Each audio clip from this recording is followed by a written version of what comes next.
We start the second half of the football season from the West Bank with two teams that played in the state championship game last year. Shaw won the Division II Select title, while St. James, a runner-up finish in Division III non-select. These two teams meet tonight at Archbishop Shaw. It's the Yearview, Louisiana Game of the Week. St. James taking on the Shaw Eagles. Hello, everyone. Jeff Lermo along with my broadcast partner, Greg Bowser. And this Shaw team had to replace a lot from that state championship team from a year ago. So they're really young on offense, but they are starting to come around. They had a nice win last week as they defeated De La Salle. But tonight they will be tested against a very good St. James team that is 4-1 on the season.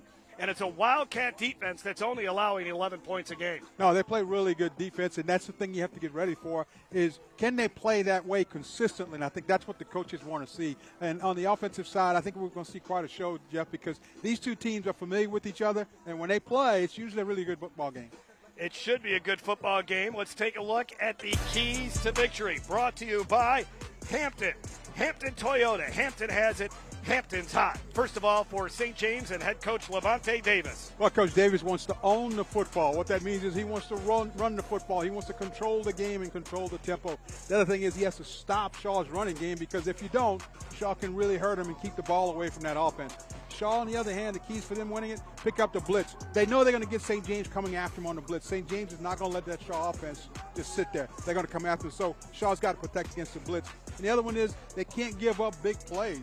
That's going to be key for Shaw, because St. James has some speed on the outside, and if you let them loose, they'll hurt you.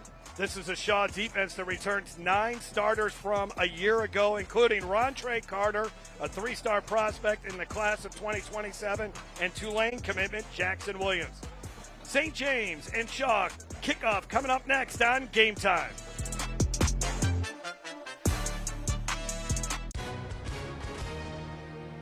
Hi, and welcome everyone watching at home. We're here to remind you that we have agents standing by right now to answer your legal questions. So if you've been injured in an accident that was not your fault, call now. Find out if you have a case and how much is potentially worth. I'm Gina Bellich, here with spokesman and TV personality Tom Mustin. So Tom, tell everyone watching at home who should call right now. Well, Gina, first off, thank you for having me here in the studio. Now, as far as who should call in, the answer is anyone who's been injured in an accident that was not your fault should give us a call right now. Agents are standing by to answer any questions you may have and tell you how much your case is potentially worth. Thanks, Tom. So what kind of calls are we seeing today? Well, Gina, we're getting calls about all types of accidents, but the most common has been car accidents. So if you or someone you know were injured in an accident that was not your fault, take that first step and give us a call. We'll answer your questions, and you'll find out if you have a case and how much it's potentially worth. Thanks, Tom. Call now.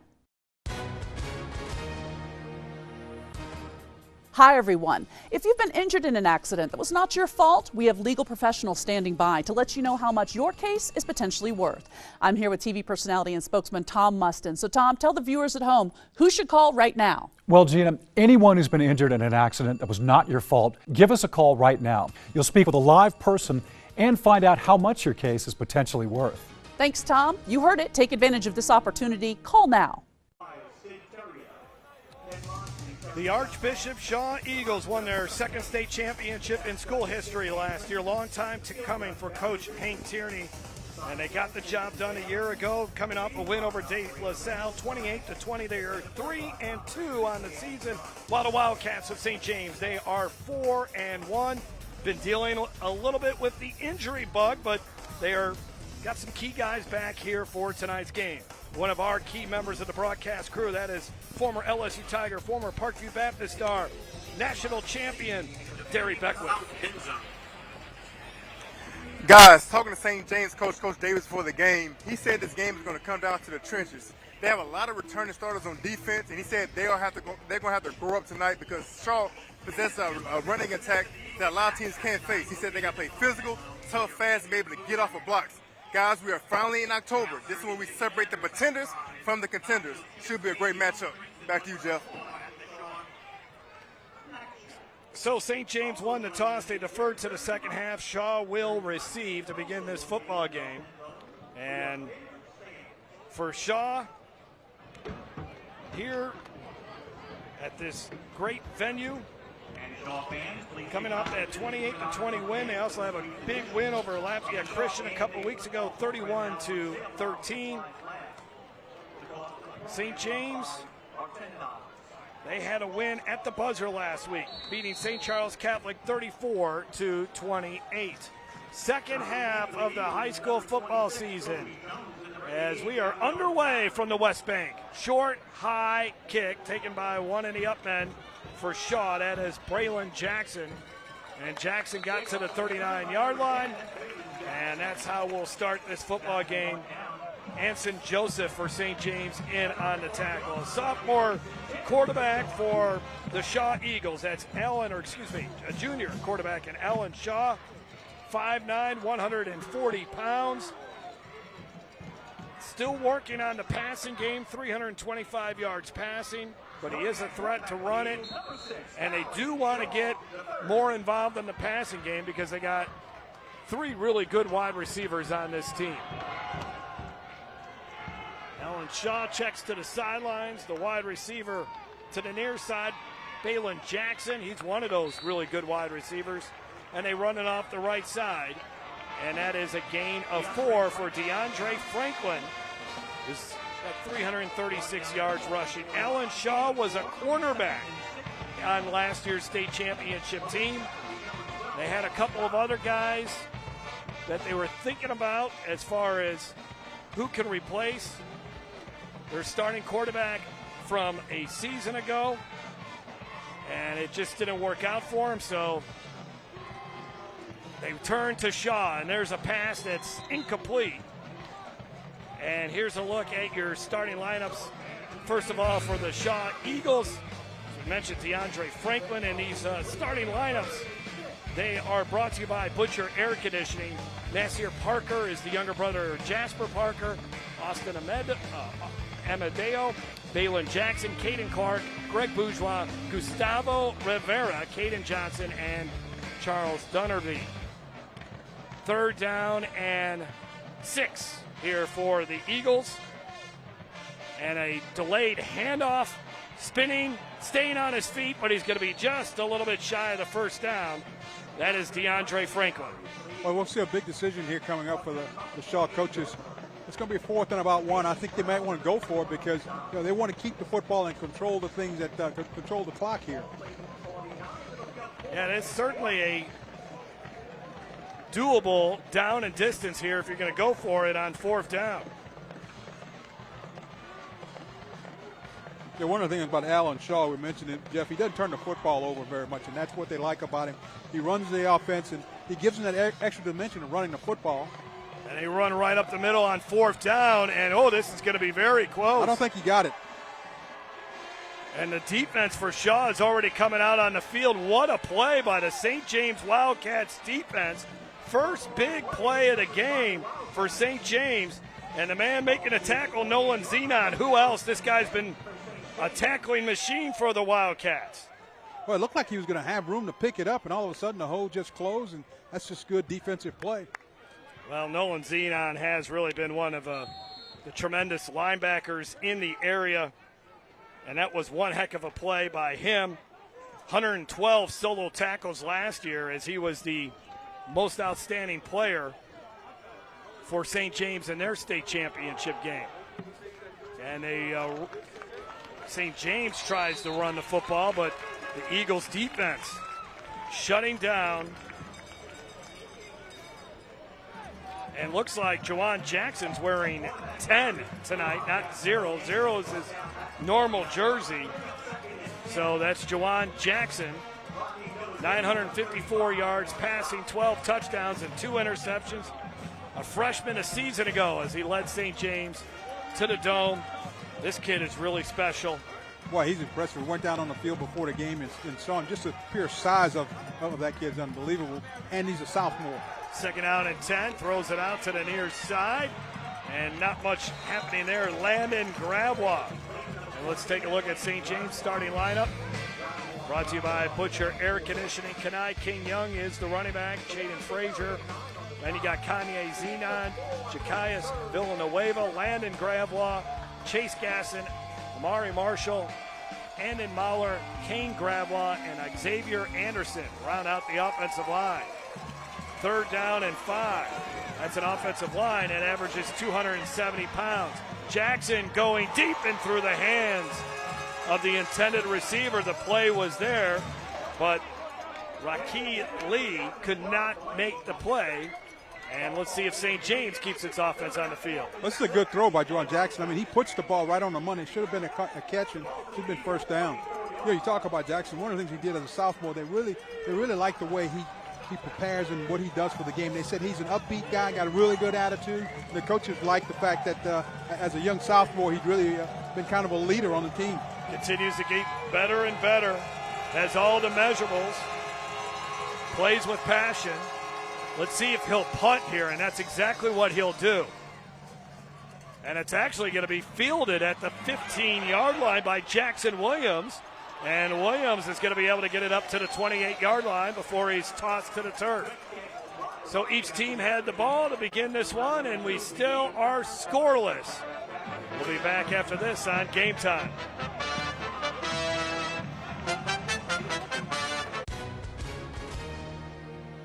Hi, and welcome everyone watching at home. We're here to remind you that we have agents standing by right now to answer your legal questions. So if you've been injured in an accident that was not your fault, call now. Find out if you have a case and how much is potentially worth.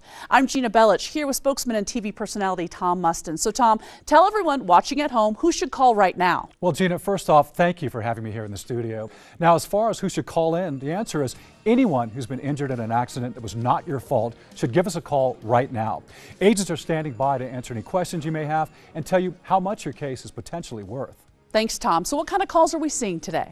Well, Gina, we're getting calls about all types of accidents, but the most common has been car accidents. So if you or someone you know were injured in an accident that was not your fault, take that first step and give us a call. We'll answer your questions and you'll find out if you have a case and how much it's potentially worth. Thanks, Tom. Call now.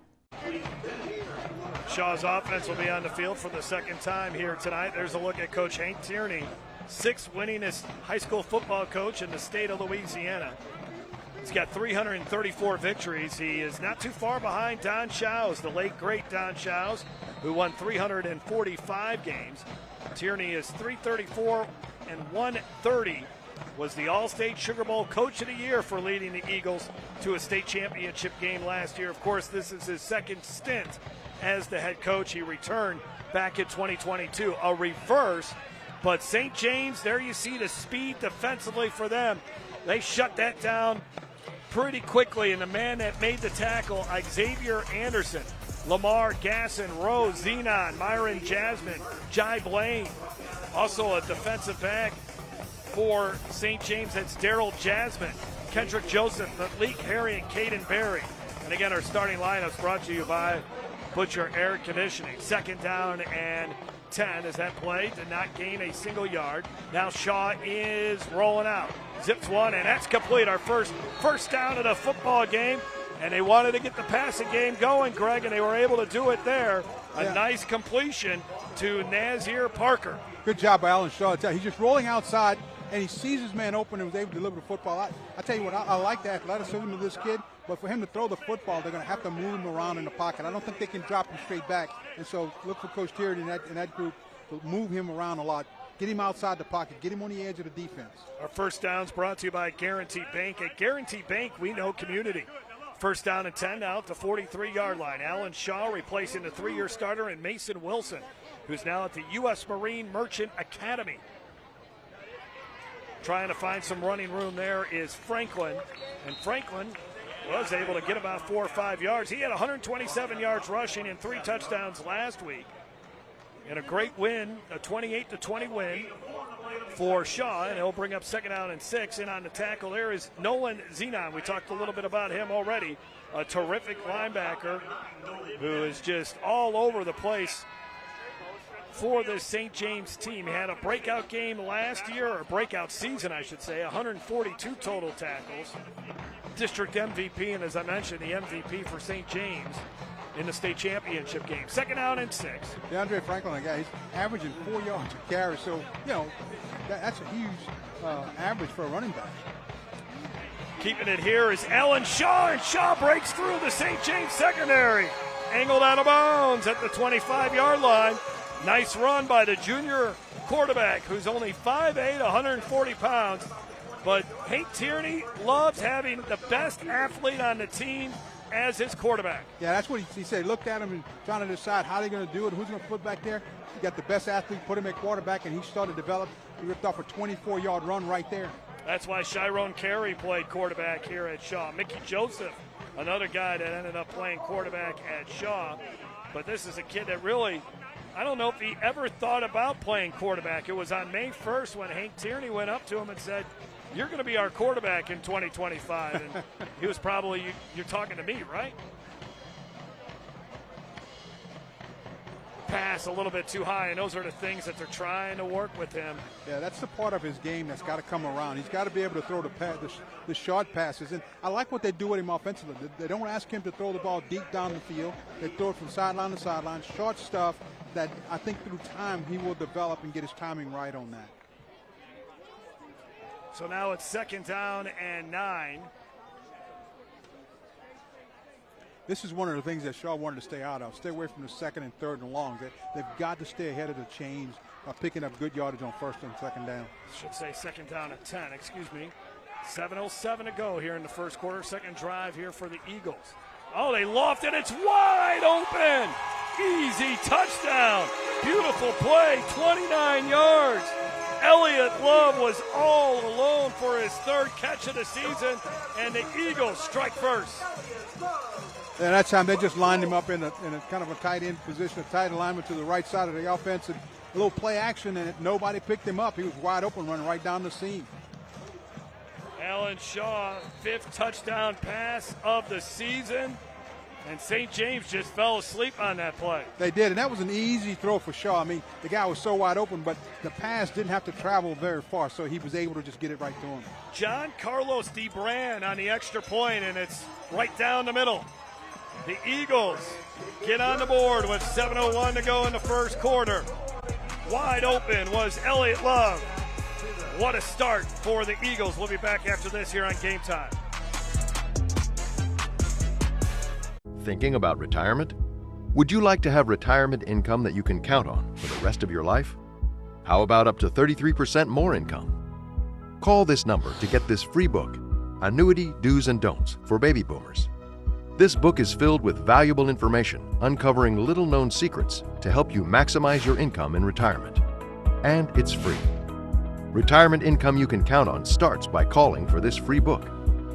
As a bonus, we'll also rush this annuity rate report, also absolutely free.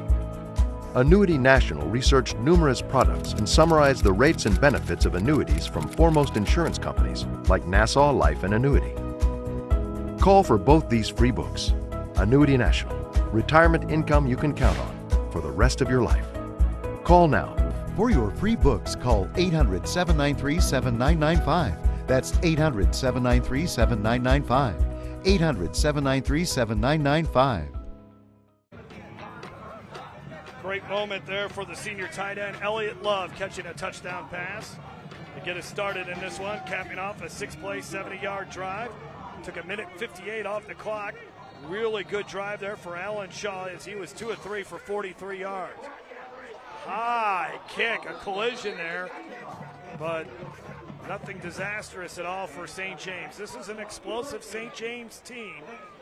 And there you take a look at one of the guys that is very explosive, Jakias Villanova. 34 catches on the year with 553 yards, 6 touchdowns, had a big game last week, had 7 catches for 75 yards. And also had a touchdown rushing in that game. This is the guy, that they want to get involved. Jawan Jackson will certainly be looking to get him the ball. Jackson, he had 3 touchdown passes a week ago. He stands at 6'2", 220 pounds as the sophomore for St. James. Movement, and this is going to be an offsides on the Eagles. Yeah, just saw defensive lineman jump in the neutral zone, so that'll cost him 5 yards. Dead ball encroachment, 91 defense. Chris Forcade is our referee from the New Orleans Officiating Association. That was Jaden Weber. This is a good Eagles defensive line with Michael Banks, Jonathan Williams, and Jaden Weber.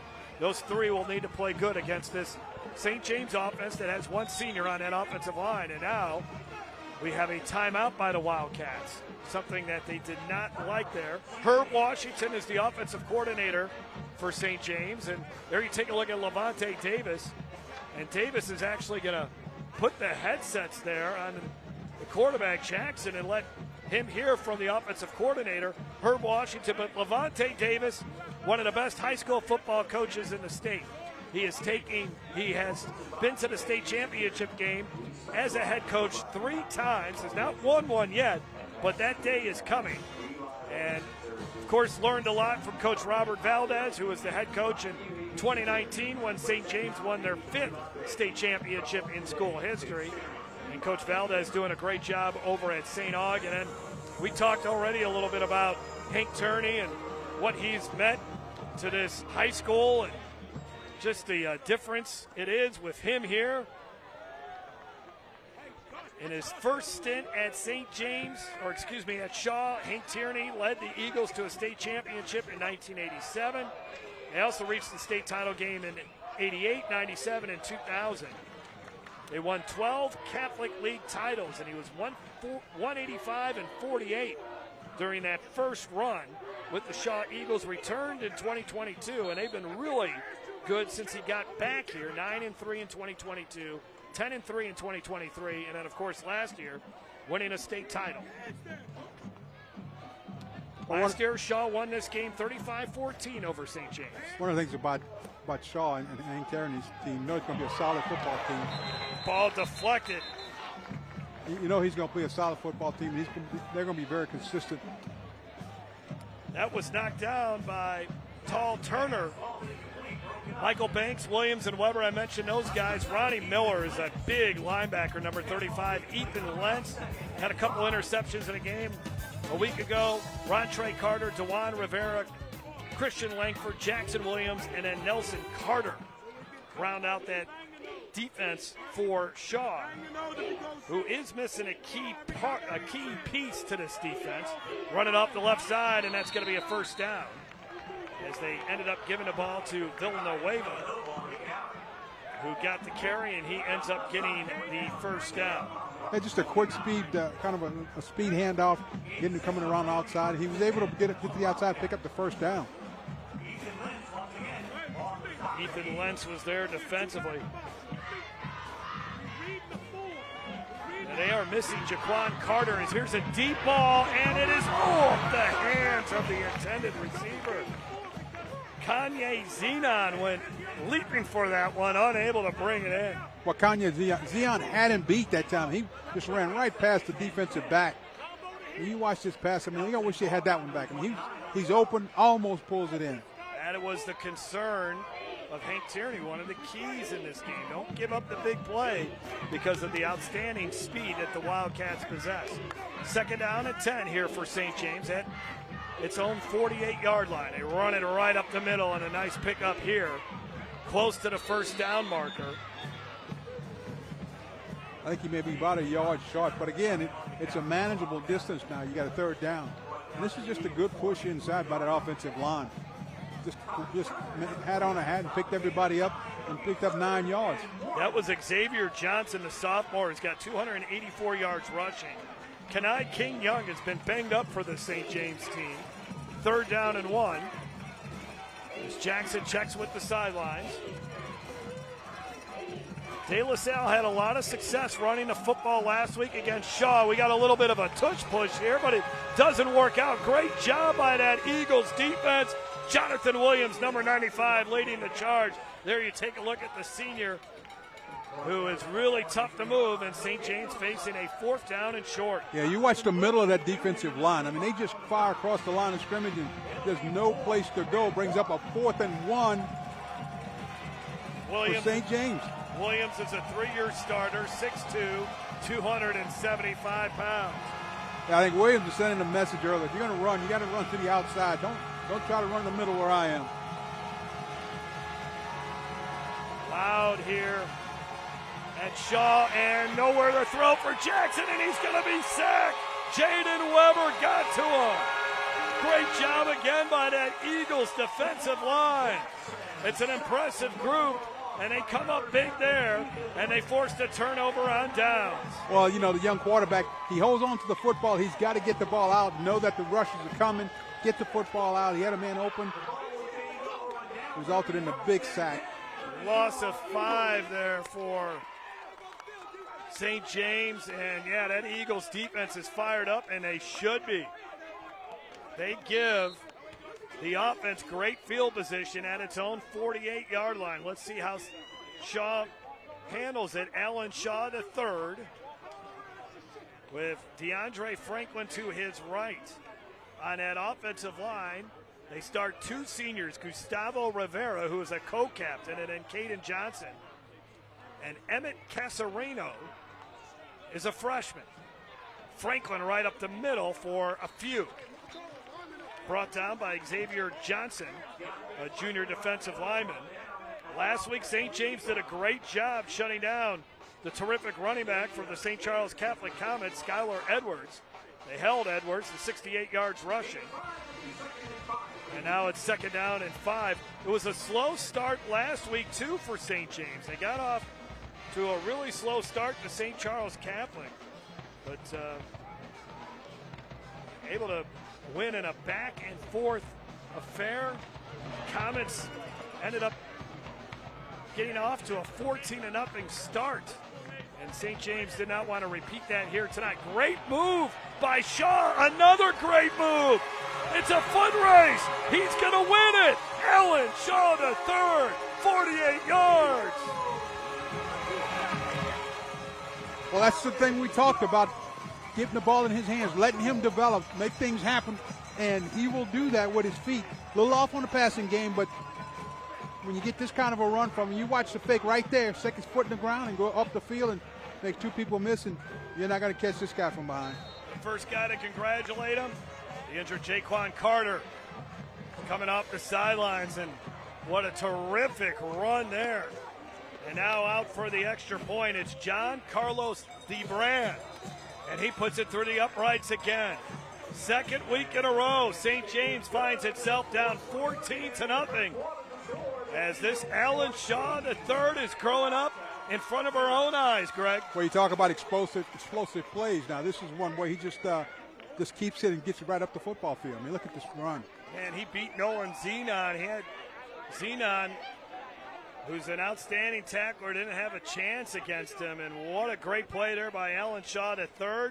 And a great start here for Archbishop Shaw, ranked number 10 in the Louisiana Sports Writers Association Class 4A poll. That was a 2-play, 52-yard drive, only took 45 seconds, and then the 48-yard run by Shaw. You know, coaches talked about Shaw's ability and the way he handles himself and how he picks up the whole team. And with plays like this, you can get a team excited about it. He's only averaging 2 yards a carry. His average just went way up after that 48-yard run. Nice kick here. No chance for the return man. It allowed the kickoff coverage team to get down there and cover that kick. Rontre Carter, we've already mentioned his name a couple of times here tonight. Just a terrific player, a 4-year starter for Shaw, and he's only a junior. That means he started when he was in the 8th grade and made the all-district team as an 8th grader. That just gives you an idea how good he is. Got several schools that are interested in him, including Arkansas, Baylor, Boston College, Florida State, and Arizona State. So a rough start here for St. James. Let's see if they can mount an offensive drive. Jawan Jackson and this Wildcats offense, they are pretty explosive. Xavier Johnson, the running back. So it does not look like we're going to see much of Kenai King Young in this game. And look at this Shaw defense swarming. And they make another big play. Tackle once again by Tall Turner. Well, you know, if you're Shaw, you want to force this St. James team to go away from that running game and put the game in the hands of the young quarterback. Michael Banks also in on the stop as well. Shaw defense had 7 turnovers against Lafayette Christian a couple weeks ago. Pass is a little high. Well, how about that one-handed catch by Jaquias Villanueva. This kid is fun to watch. Able to make this now a manageable third down. If he doesn't catch this pass, you're looking at 3rd and long, Greg. Yeah, wow, 3rd and long, play.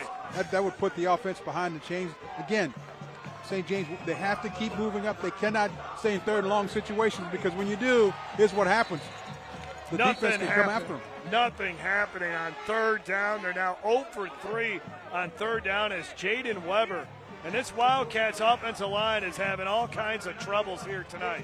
They can't seem to protect their quarterback, and that's going to be, when you get in obvious passing situations, that's what happens to you. The defense lines up and just pins their ears back and come after you.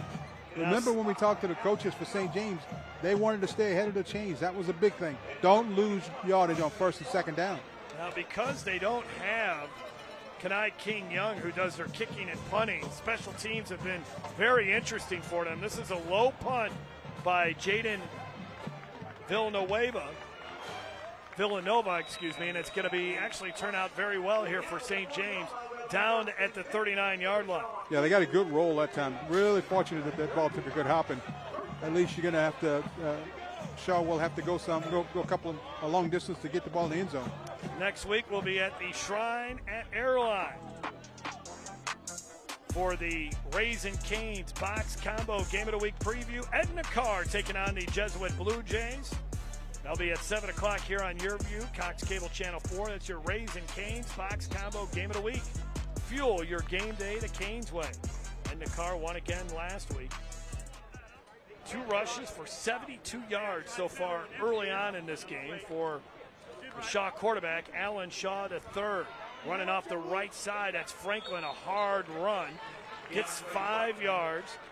Tackled by Anson Joseph, a sophomore linebacker for the Wildcats. So, boy, St. James, they can really use a turnover right now. Try to turn this momentum.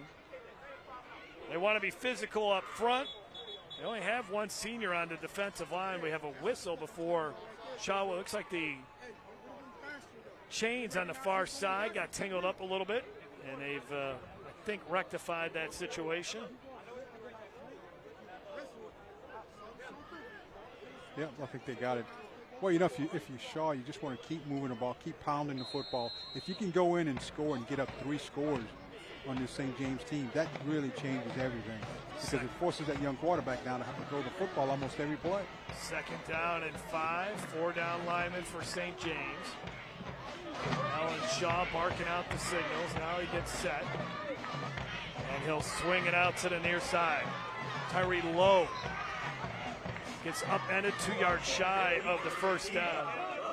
Lowe, his 4th catch of the season, 53 yards receiving on the year. He does have a touchdown. 3rd down and 3.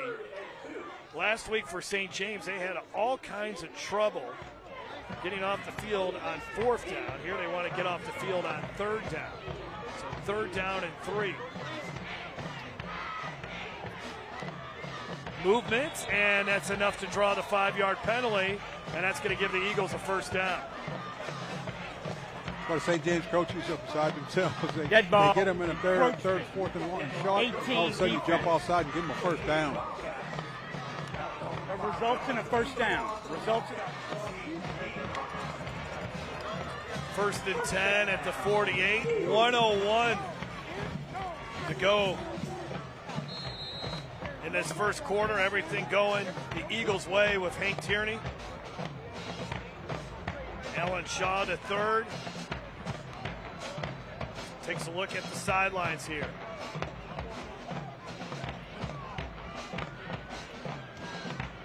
Put a man in motion, and then they run it up the middle. Good job by the Wildcats defense that time. Only a yard gain. Franklin's carry, not able to get much. Malik Harry there defensively, a returning starter, and Nolan Zenon also there defensively. The secondary got 3 starters back for the Wildcats from the season ago, including Jai Blaine, who's got 22 tackles on the year and a couple of interceptions, and he's returned one for a touchdown. That's going to be our final play of this opening quarter. Good quarter for the Eagles. They have scored twice. They're up 14-0, and they have the ball at midfield We'll have more of Game Time when we come back from the West Bank on YurView.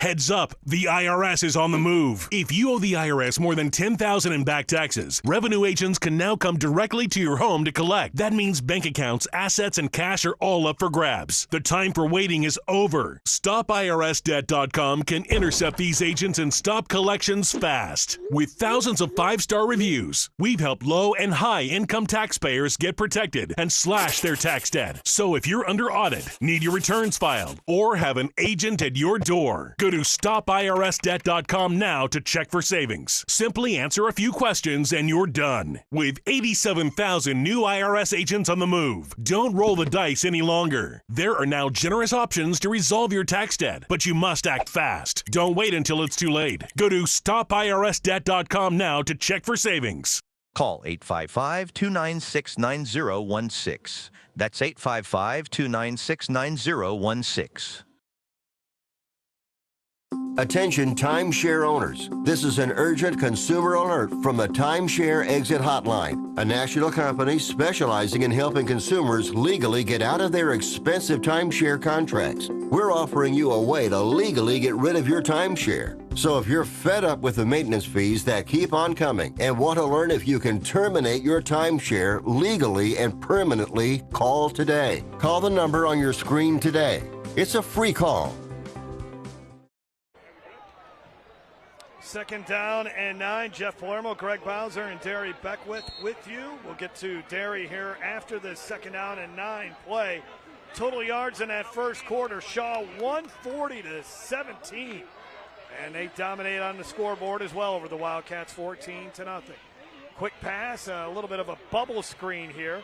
And getting close to that first down marker was Balin Jackson, the freshman, who looks like a terrific up-and-coming wide receiver. Let's bring in Derry Beckwith. Derry, what does St. James need to do to slow down this Shaw offense?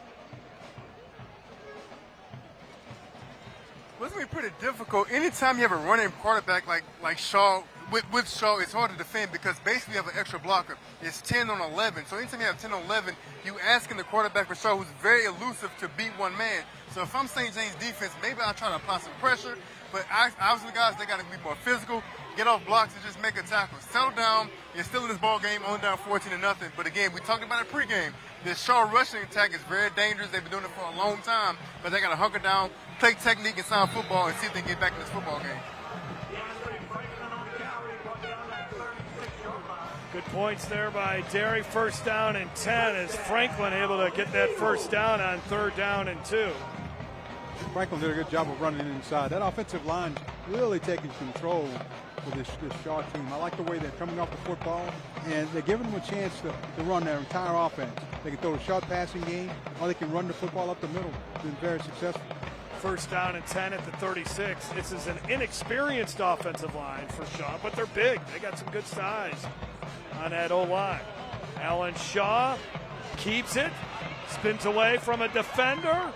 Finally, it takes a bunch of Wildcats to finally chase this young man down and get him down to the turf. But a pretty exciting 4-yard run there by Alan Shaw. You know, it almost looked like he was going to break it back on the other side. Watch him here. They shut down the option on one side, and then this is just athleticism here. Shaw's just running back. He almost breaks to the outside and picks up a big gain. But again, he brings up a 2nd and 6. At the 32-yard line. Franklin to the left of Shaw. Tyree Lowe, the wide receiver, in the slot to the top. They give it to Franklin, and Franklin gets hit at the line of scrimmage. Falls forward for a few yards. There defensively for the Wildcats was Malik Harry. And here's another 3rd down, but it's a manageable 3rd down. It's 3rd and manageable, but take a look at what Shaw's doing. Shaw's come out, they've got 2 tight ends, and really that's the signal. Hey, they got their power game. They want to run their power game against this St. James defense. So they line up the 2 tight ends and go right at them. 1 for 2 on 3rd down so far here for the Eagles, who are up 14-0. Shaw will give it to Franklin again.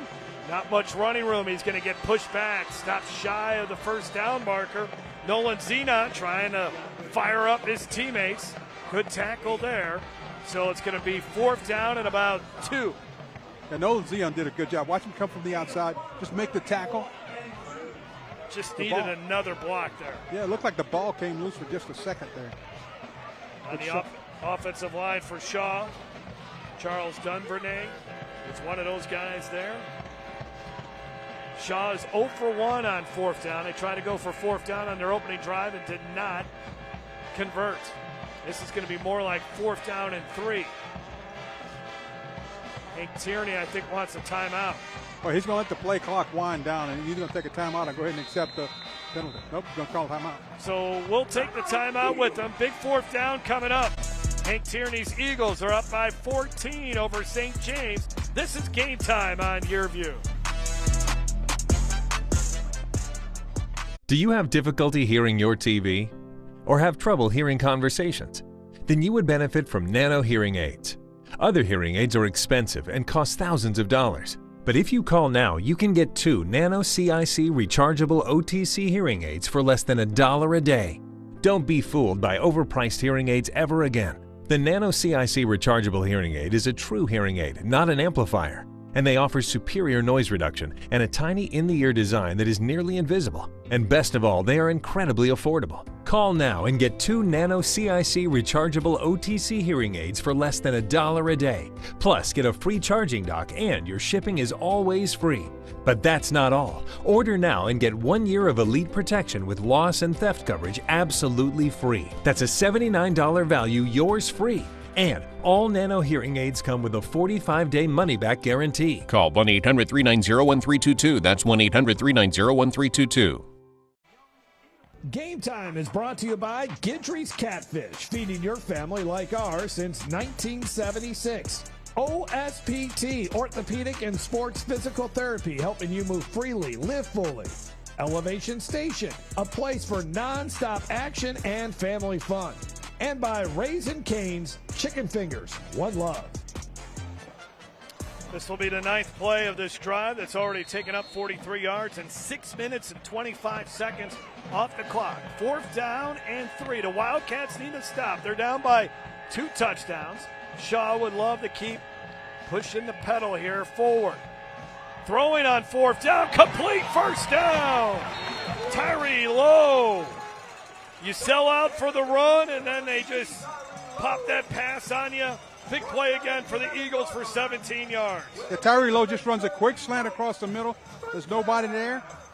Good pitch and catch. That's an easy throw for the quarterback, too. He's got nobody between him and his receiver. He's the best wide receiver on this team. And now they are inside the Raising Cane's red zone, as the Eagles looking to add to this 14-0 lead. The Raising Cane's red zone appearance. Fuel your game day the Cane's way, and fueling his way into the end zone. Touchdown, DeAndre Franklin. It's 20-0. Archbishop Shaw, 11-yard touchdown run. DeAndre Franklin, just a quick handoff inside. Great blocking. Good shot, good hole open up, and he scores his 8th touchdown of the year. Wow. Impressive here. Very, very impressive by the Eagles.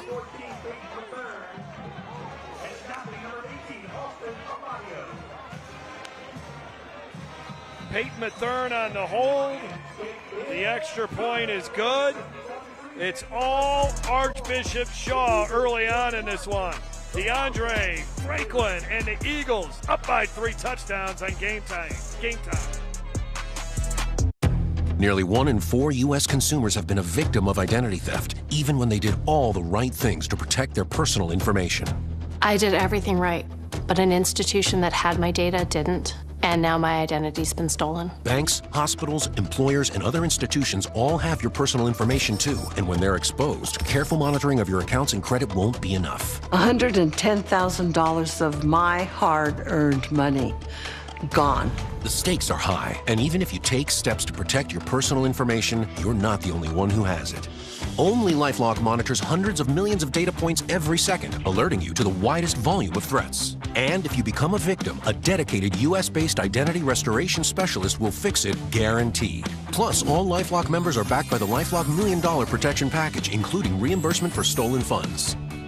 Call now or go online and use promo code 35TV to save 35% off an annual plan for your first year.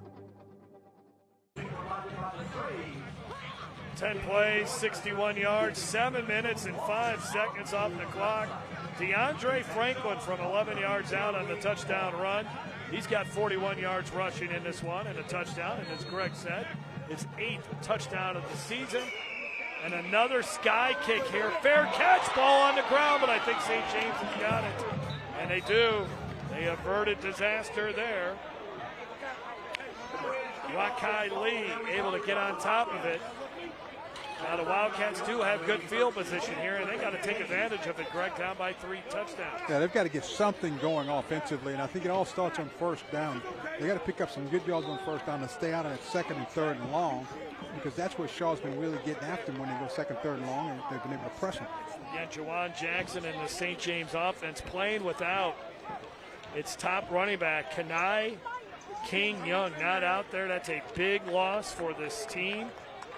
Guy who rushed for 1,100 yards and 15 touchdowns last season, the senior running back. He's special. There is no doubt about it, but he has not played the last 3 weeks and is not playing here tonight. 1st and 10 at the 39. Swing pass. And look out. Body slam there. Jaden Villanova. And there's tall Turner able to make the tackle, loss of 2. Taj Turner was played. They had this thing played all the way and just said, hey, you know, don't run that play again. No, Taj Turner, a great play there. And Jaden Villanova, of course, the younger brother of Jakias. They dump it off. Trying to move upfield is Villanova. Jaden, that is, the sophomore, who had a rushing touchdown last week, and he also had a receiving touchdown.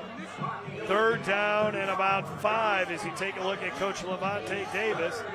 His team down 21-0 midway through the 2nd quarter. Big 3rd down here for the Wildcats. Jackson delivers, and they got the 1st down. Barely. Kanye Zena makes the grab. Showed up big last week against St. Charles Catholic. He came into this game questionable with an injury. As I mentioned, the injuries have really been an issue here for the Wildcats. Yeah, Ben, is one of those seniors for this St. James team, one of the guys that they expect to lead this team and to help them in their passing game. 1st down and 10 at the 49 now for St. James. That was a much-needed 1st down there for the Wildcats. See what they're able to do now, as they're going to have to ask Juwan Jackson, their sophomore quarterback, to make some special plays. He's going to wind up. He's going to throw deep. He's got a man, and that is in stride near the goal line at the 1-yard line. That is exactly what the Wildcats needed to have happen for them. And Rakai Lee makes the catch. That's for 50 yards. Well, this is what the coaches were talking to us about before the game, Jeff. This young man's ability to throw the ball deep, has a good arm, can read the defenses, hit the man in stride, almost hit it for a touchdown. St. James has made its first appearance in the red zone, the Raisin Canes red zone. Raisin Canes, fuel your game day the Canes way. 1st and goal, keeping it is Jackson, and he's going to get stopped. Or did forward progress get him in there? And it was not Jackson. I believe it was Villanova who got stopped. Yeah, don't give him 2nd and goal from the 1. St. James, this is the shot they needed offensively. Get something in the end zone. So that was Juwan Jackson, 2nd and goal at the 1-yard line.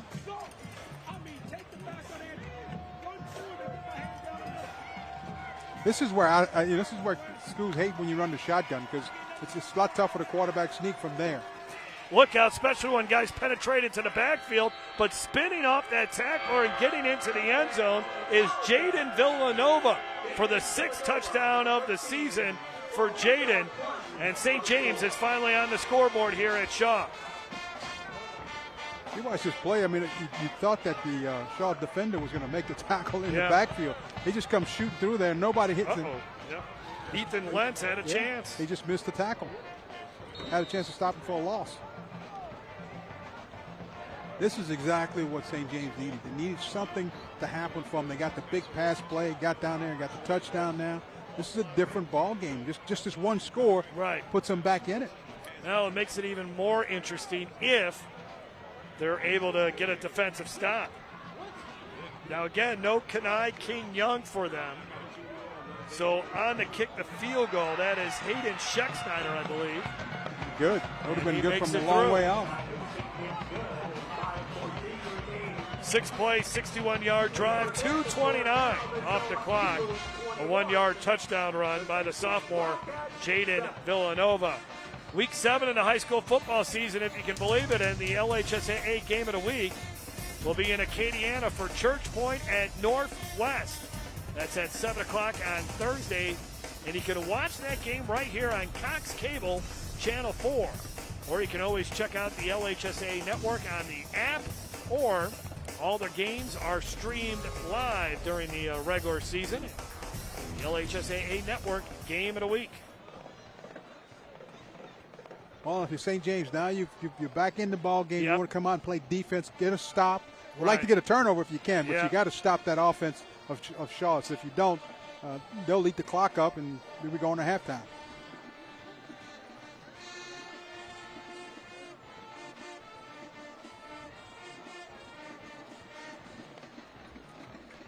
And that last drive by St. James was very impressive. It gave us a chance to see some of the things that the coaches see in this young quarterback.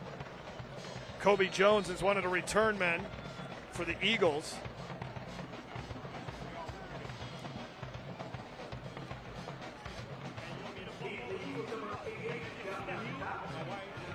And it's going to be handled at the 21. Trying to bounce it to the outside here. Good job by the Wildcats coverage team on the return for Shaw. That was Javion Taplin. And now the Eagles offense back on the field. They've scored on their last 3 drives after not getting into the end zone on their first drive of the night. The offensive line has been really good. That's where they're winning this football game. They are just dominating in that part of the game. And surprising that they come out and they go away from that 2 tight end set that they had so much success with early on in this football game. They were in 2 tight ends early, and St. James just couldn't stop their running game. From the 31-yard line here for Alan Shaw and company. Tyree Lowe's the wide receiver all the way to the bottom of your screen.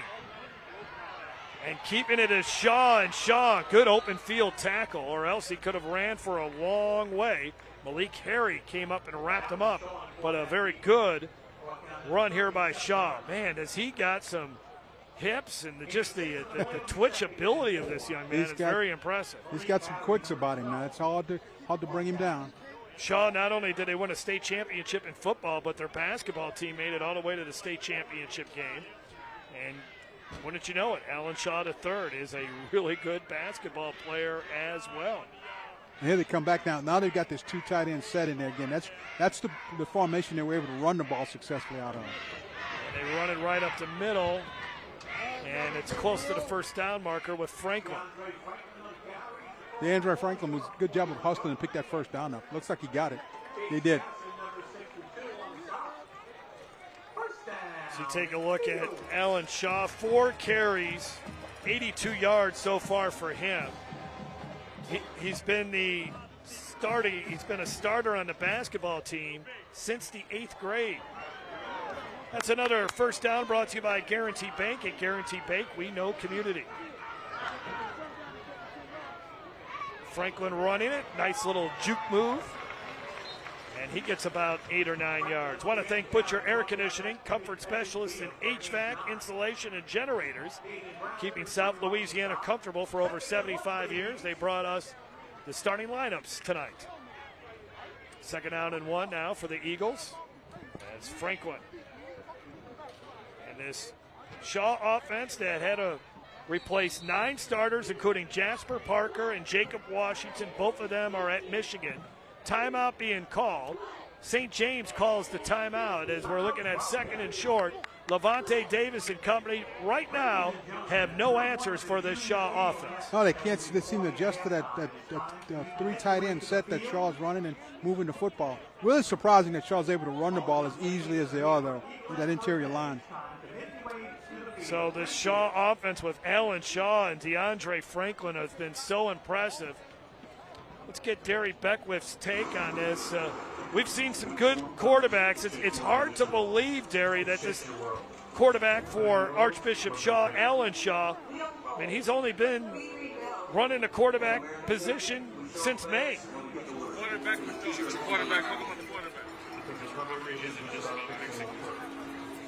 Look, guys, he looks like a seasoned vet. I know you guys said he hasn't been playing quarterback for long, but he has his offense under control. He's doing a great job of controlling the offense.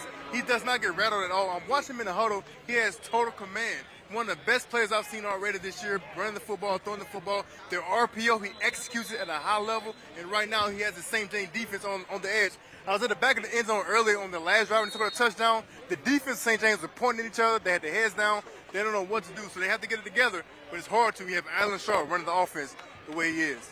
He's thrown for 53 yards tonight, 4 of 6 with the touchdown. 2nd down and 1. They get some penetration into that backfield, and that's what you got to do. Great job there by St. James. They really sold out. They wanted to create some havoc in the backfield, and that's exactly what they were able to do. DeMonte Lamar, this kid has been very good this season with 3 sacks and 14 tackles. Xavier Anderson was also there on the tackle. Now it's 3rd down and 3. Only the 2nd negative play of the night for the Eagles. What's a good job by St. James. I mean, they decided to bring a little blitz that time and not allow Shaw to sit back there and hold the football. Franklin stopped a yard shy of the 1st down. So let's see what they decide to do here. As that was Malik Harry, who's been in on a bunch of tackles so far tonight here for St. James. Hank Tierney looks like he'll keep the offense on the field. Yeah, I think you got to go for it. I mean, 4th and about 1. It's at the 50, but if you can't pick up the 1 yard, you got problems, and they've been able to run the football pretty good. DeAndre Franklin. Looks like they may try to draw him off sides. They are 1 for 2 on 4th down tonight.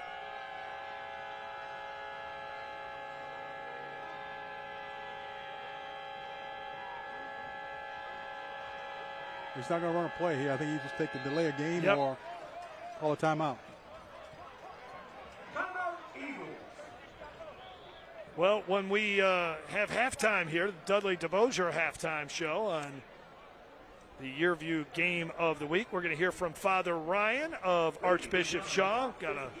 Looking forward to that interview with him at halftime. And then also Patrick Queen, who, of course, is a star football player in the NFL for the Baltimore Ravens, had his number retired at Livonia, and the stadium was named after him. And Coach Ed Orgeron was there for it. Guy Mistretta, who's now the head coach at Dutchtown, was the head coach at Livonia. David Brewerton, who was also a head coach at Livonia before he went on over to Zachary. So 4th down and 1. Interesting here. Shaw will punt it away. Well, after seeing St. James defense really make a couple of nice defensive plays, Coach Tierney did not want to give St. James the ball at midfield. And over end punt. Going to be handled. Villanova staying on his feet. Look out. Jakias Villanova. And look at that. If they would have just gone for it, they not gotten it, they would have. This is where they would have started it. But that's how impressive this kid is, Jakias Villanova. Well, you know, he took that punt in. You watch him. It looks like they're going to bring him down right there. And he makes 2 people miss. And all of a sudden, he's got his team in pretty good field position. Man, he's a heck of a football player. He is. And that was a big play, and this is a big drive here for St. James. He's one of their leaders. I mean, I think St. James coaches talk a lot about him, and, you know, they've got him as a captain. There is a flag, or was there a flag? Yeah, there's a flag on the far side. Might be a sideline warning.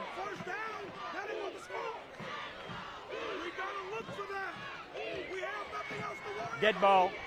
Sideline warning, St. James. Chicago's Villanova gives St. James excellent field position here.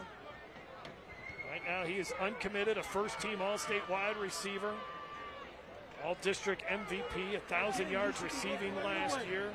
16 touchdowns, 300-plus return yards. As he helped St. James get to the state championship game for a second year in a row. Lost to Sterlington last year. Little swing pass here, and a nice run all the way close to the 40-yard line. Well, looks like he picked up the first down. That'll stop the clock. But again, this is just a long handoff. Dump it outside and let the guys, let your running back use the speed to pick up big yards. Rontre Carter made the tackle, and then Jaden Villanova picks up the first down. So 134 and counting. St. James will get the ball to begin the second half, but they can score here, man. It's a whole new ball game. Good run off the left side. Close to another first down. I don't think Villanova got it that time, though. Yeah, if St. James is able to score right here, that makes it a one-score difference, and you get the football to start the second half, so they have a chance to consolidate that second half kickoff. Second down and 1. They dump it off. First down. Could have probably just gone out of bounds there to stop the clock. That might have been the play there. Instead, Villanova, the sophomore, decided to try to turn it upfield. Now the clock stops momentarily for the chains to move. Juwan Jackson. The clock never really did stop there, did it? No, and St. James doesn't seem to be much of a hurry offensively. Lowell Narcisse, a lot of the comparisons to Juwan Jackson. He's a big kid. He's got 2 more years after this one at St. James. Look out, pressure coming. Throws it to the end zone, jump ball, and it's incomplete. Juwan Jackson did a good job of standing in there against the blitz. I mean, he had a guy come free running straight up the middle, but he stood in there and still delivered almost a touchdown. You see the man coming up the middle right there. I think that was Ronnie Miller on the blitz. It's a good job by Jackson, just standing in and hanging and throwing a really good pass. That is the first incompletion after connecting on 5 straight passes. 11 seconds here. St. James, is somebody taking a timeout? I think they're going to take one. I don't know how many timeouts they got left. Or are they resetting the clock? I don't understand why it's 11 seconds on the clock. That seems like it went down pretty fast. Yeah, 26. Okay, that makes a little more sense. I was like, yeah, so the clock operator let that clock go down too far. So with 2 timeouts for St. James, you got at least 3 plays here. You got 3 plays, but you got to be careful because Shaw's going to drop 8. They're only going to rush 3 people.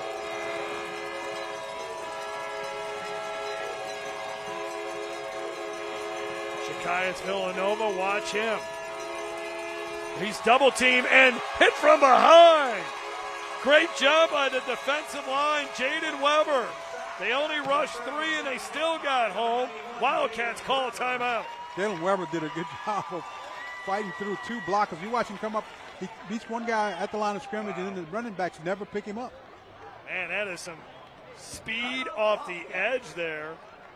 And this, one of the stories of this game has been how good this defensive line has been. And Jaden Weber has played really well at defensive end. And Coach Tierney told us this defensive line sets the tone for the rest of the defense. Well, when you can rush 3 and drop 8, you're going to get some pressure on. That's pretty good play up front for your defensive line. 3 sacks on the night now for the Shaw defense.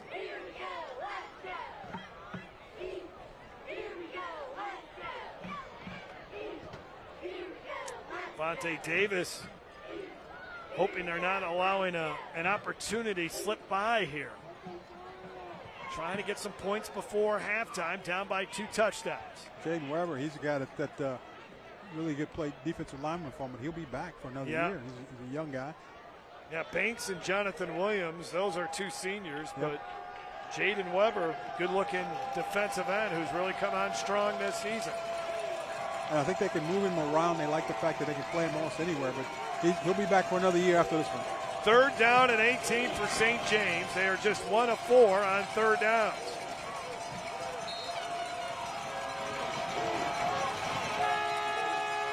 There's that look again where you're going to rush 3 and drop 8.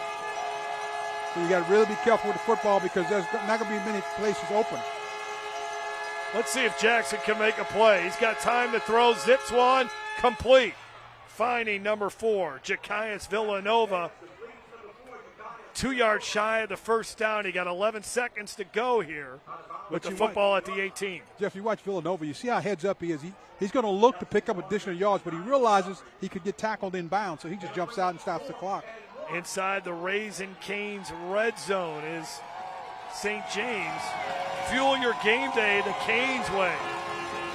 On 4th and 2, can they pick it up? Jackson, pressure backside again, complete. Villanova, first down at the 10. They should use that final timeout, and they do. Or where's the timeout? I think they have to spike the ball here. They ran out of timeout. Well, Coach Davis is saying, how come the clock's not stopped when the chain was moving? And we had that same question earlier in this drive. And the officials are saying that's the end of the first half. Yeah, Levante Davis is going to. He wants to hear from the referee what the heck is going on here. Yeah, he thought there was still some time left on the clock.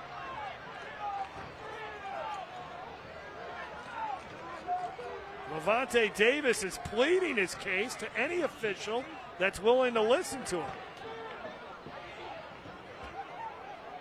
I think he's saying they had 1 second left. I mean, I think he did. But that is twice on that drive. They let the clock roll when it should have stopped after they converted on a first down. You got to stop the clock and let them reset the chains. Yeah. What they normally do when they pick up first down. And he's thinking, hey, look, we got to the line of scrimmage and spike the ball with time left on the clock. I think they had 1 second left on the clock. And he's not gonna win that argument. Wow. Well, let's think we're going to have a chance here to hear from Coach Hank Tierney. Levante Davis is not happy at all. I got him, Jeff. All right, let's send it down to the field, and Terry Beckwith's got Hank Tierney. Coach Tierney, your offense had it going in the first half. Alan Shaw was incredible with the run read pass option. How do you assess the offense's play in the first half? Probably the best first half we played all year by far against a good team, against a good St. James team. You know, we got to keep it up. They so dangerous on offense. I don't know if 21 points is enough because they got a long one and then dropped the long one. So we got to keep scoring points. They great on offense. I saw you visibly upset right before the half. 3rd 16, you guys gave up a big pass play. Defensively, what do you guys need to do to keep an explosive offense? We did a great job, but our whole game plan was to keep the ball in front of us. Don't give up nothing deep. I mean, look, there's not much time in the half, and we 30-16. We let them run by. It's like it happened. Situational football. Appreciate the time. Good luck in the second half. We'll take a break here. St. James down by 2 touchdowns, but they got that big play potential. So stay tuned. Halftime coming up from Archbishop Shaw. I'm John Morgan of Morgan & Morgan. If you've been injured in a car accident, you may face many hard questions. What will tomorrow bring? Which firm should I choose to represent me and my family? We've become the largest injury firm in the world because we've won a lot. Our firm has recovered billions and billions and billions. Over 30% of our new clients are referred by former clients. That says it all. Our results and client satisfaction. That's how we became the largest injury firm in the world. When you call Morgan & Morgan, America's largest injury law firm, your very own army springs into action immediately to fight to get you the best result as quickly and easily as possible. If you or anyone in your family has been injured in a car accident, call us now, as the time to file a claim may be limited. Morgan & Morgan, for the people. Call 800-589-0055. That's 800-589-0055. Most men over 40 look into the mirror and see this, when they could be seeing this. Most men over 40 look into the mirror and see this, when they could be seeing this. Most men over 40 look into the mirror and see this, when they could be using this. Particle 6-in-1 Face Cream for Men, the first of its kind anti-aging cream designed specifically for men. Fights eye bags, dark spots, and wrinkles. Visit particlemen.com and use the promo code on your screen to receive 25% off your entire order. Plus, we've got free shipping and a 30-day money-back guarantee. www.particlemen.com. Because seeing is believing. This is important news for people implanted with a spinal cord stimulator for chronic pain relief that malfunctioned, causing serious complications or even death. The FDA has reported thousands of adverse events. If you've been implanted with a spinal cord stimulator and suffered any of these complications, call the law offices of Davis & Crump at the number below right now to find out if you're eligible for a cash award and medical expenses. Call the law offices of Davis & Crump right now. Our first consultation is free, and we don't get paid unless you get paid. Call now. Operators are standing by. Halftime is brought to you by Dudley DeBosier. Injured, put the ball in their hands and let them go to work for you. Demand Dudley DeBosier. 21-7, Archbishop Shaw leading St. James, and it is great to be here on the campus of Archbishop Shaw. It's even better to have the director of Archbishop Shaw High School, Father Steve Ryan, here with us. Father, thanks a lot for joining us. Thank you, Jeff. It's great that you guys came out tonight. Oh, it's a pleasure to be here. We have not been here. This is the first time we've been here, and this campus is unbelievable how much it has changed here recently. But first of all, what does Archbishop Shaw mean to the West Bank? That's a great question, because Archbishop Shaw is a pillar in this community. We've been here since 1962, so a long history, a lot of great alumni, and to have a Catholic boys' school here on the West Bank means a whole lot to the community, and to see our men graduate from here and become good citizens and good people makes a big difference in the community. How are you doing enrollment-wise? Our enrollment has gone up, and amazing that we have really improved 42% in 5 years up. So we're attracting more students to come to Shaw, and we're really proud of that. Give us an idea of some of the improvements that have taken place here at the school. Well, right here in the stadium, you could see, and you said, Jeff, it's just an amazing setting for a Friday night, and we have one of the only Catholic schools that has their own stadium, and it's always kind of been here, the property, but finally we developed things very nicely, so we have a stadium right on campus. We are presently getting another building renovated. We fixed her up and cleaned her up, the whole place, and it's been a fantastic improvement in the facility itself. What are you most proud about when it comes to Archbishop Shaw, and especially what the boys are doing here as far as the students go? Every school talks about family spirit and that the kids really get along, but I got to tell you, I really believe that Shaw does have a great family spirit and a fraternity amongst the kids.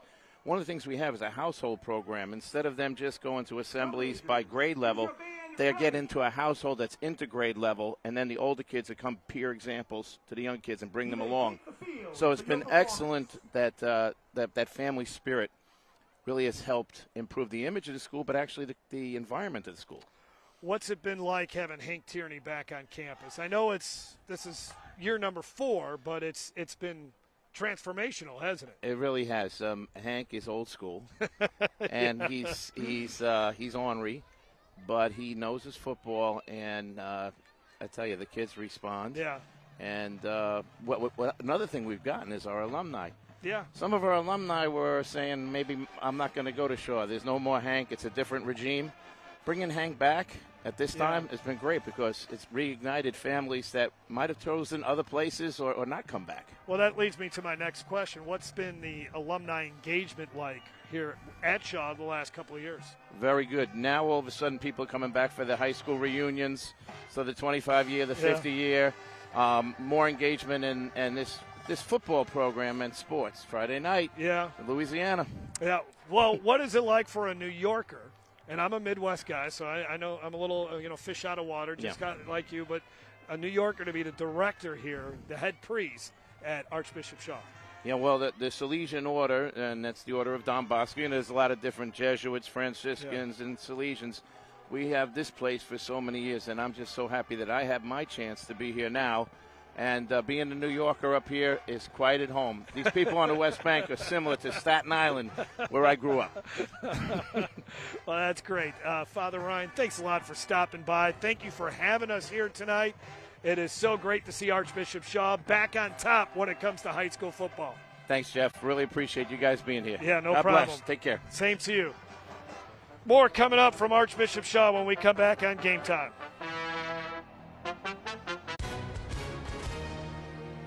Hi, and welcome everyone watching at home. We're here to remind you that we have agents standing by right now to answer your legal questions. So if you've been injured in an accident that was not your fault, call now. Find out if you have a case and how much is potentially worth. I'm Gina Bellich, here with spokesman and TV personality Tom Mustin. So Tom, tell everyone watching at home who should call right now. Well, Gina, first off, thank you for having me here in the studio.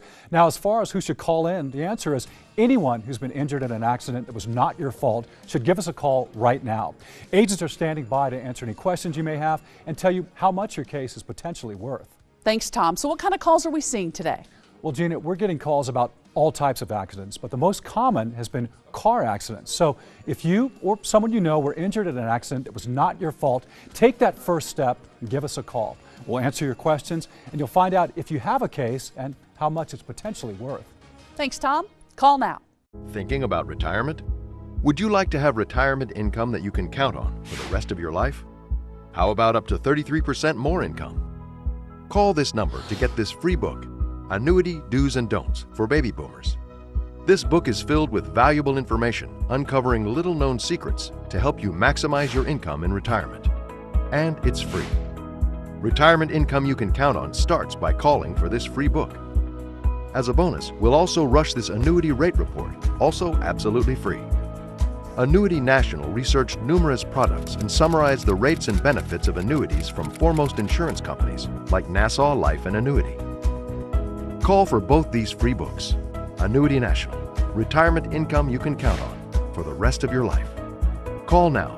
For your free books, call 800-793-7995. That's 800-793-7995. 800-793-7995. Back here at Archbishop Shaw, 21-7 is our score as the Eagles are leading the Wildcats.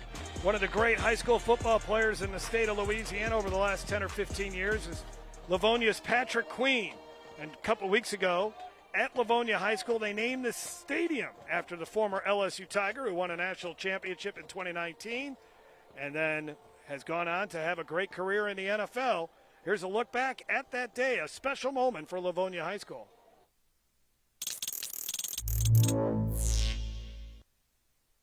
Livonia High School legend Patrick Queen will forever have his name reside over the stadium the Wildcats play in. Livonia taking the time to bestow the honor upon Queen, who won a state championship in football, a national championship for the LSU Tigers, and now plays in the NFL for the Pittsburgh Steelers. Queen's former coach is in attendance to witness the event. It means a lot.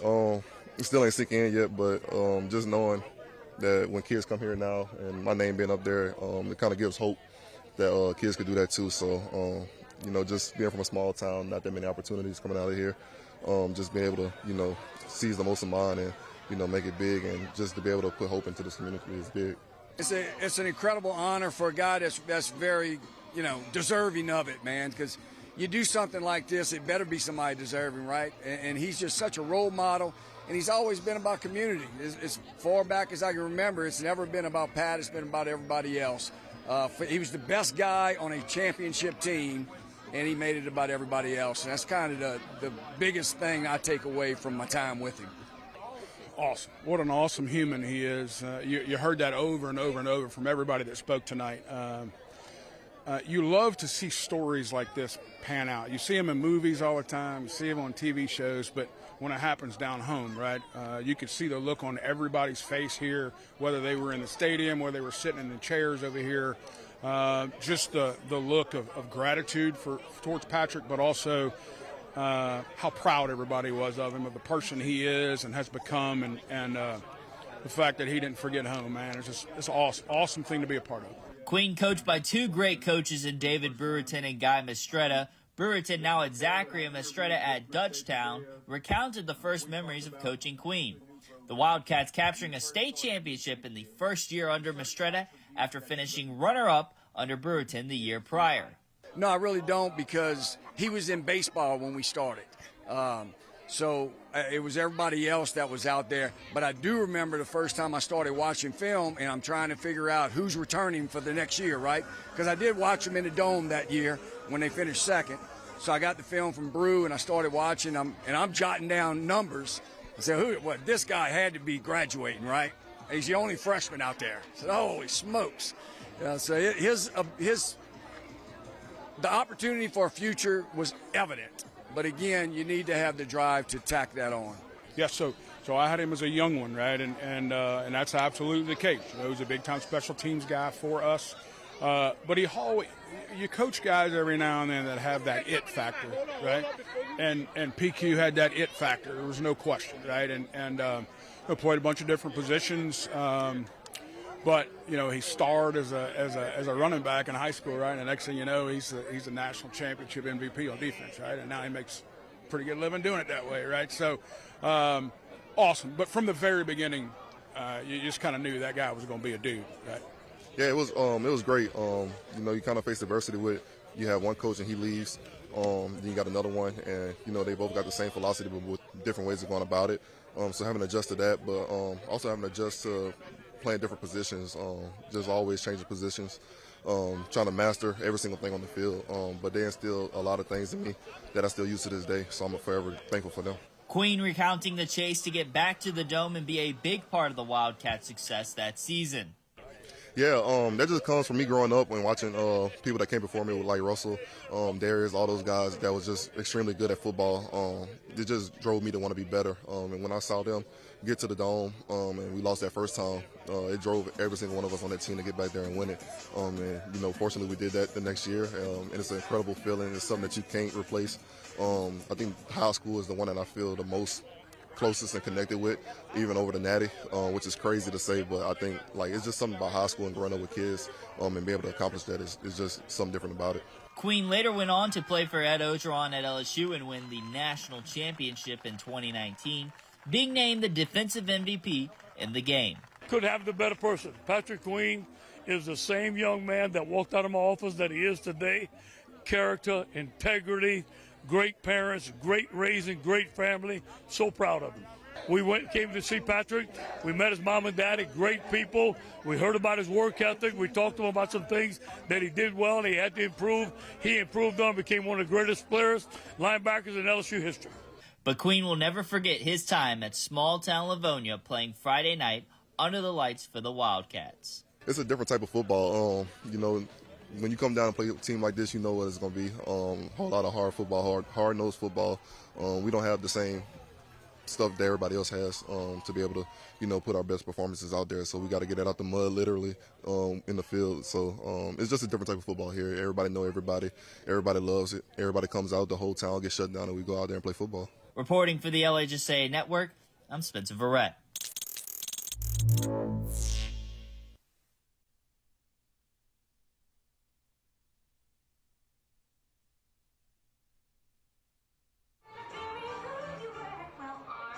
Heads up, the IRS is on the move. If you owe the IRS more than $10,000 in back taxes, revenue agents can now come directly to your home to collect. That means bank accounts, assets, and cash are all up for grabs. The time for waiting is over. StopIRSDebt.com can intercept these agents and stop collections fast. With thousands of 5-star reviews, we've helped low and high income taxpayers get protected and slash their tax debt. So if you're under audit, need your returns filed, or have an agent at your door, go to StopIRSDebt.com now to check for savings. Simply answer a few questions and you're done. With 87,000 new IRS agents on the move, don't roll the dice any longer. There are now generous options to resolve your tax debt, but you must act fast. Don't wait until it's too late. Go to StopIRSDebt.com now to check for savings. Call 855-296-9016. That's 855-296-9016. Do you have difficulty hearing your TV? Or have trouble hearing conversations? then you would benefit from Nano hearing aids. Other hearing aids are expensive and cost thousands of dollars. But if you call now, you can get 2 Nano CIC rechargeable OTC hearing aids for less than $1 a day. Don't be fooled by overpriced hearing aids ever again. The Nano CIC rechargeable hearing aid is a true hearing aid, not an amplifier. And they offer superior noise reduction and a tiny in-the-ear design that is nearly invisible. And best of all, they are incredibly affordable. Call now and get 2 Nano CIC rechargeable OTC hearing aids for less than $1 a day. Plus, get a free charging dock and your shipping is always free. But that's not all. Order now and get 1 year of Elite Protection with loss and theft coverage absolutely free. That's a $79 value, yours free. And all Nano hearing aids come with a 45-day money-back guarantee. Call 1-800-390-1322. That's 1-800-390-1322.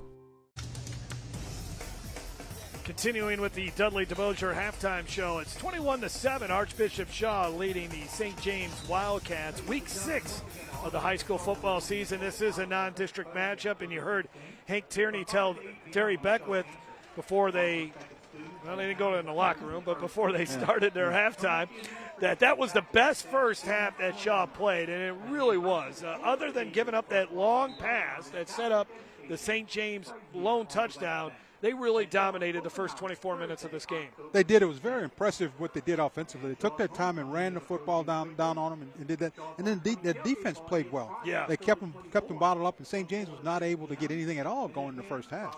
The line of scrimmage battle won by Shaw in that first half, especially the defensive line played very, very good. Let's take a look at our highlights from the first half. And how about this junior quarterback who started playing quarterback in May? Alan Shaw was terrific in that first half, Greg. Alan Shaw did a good job of placing the football in good spots. He had a man wide open there.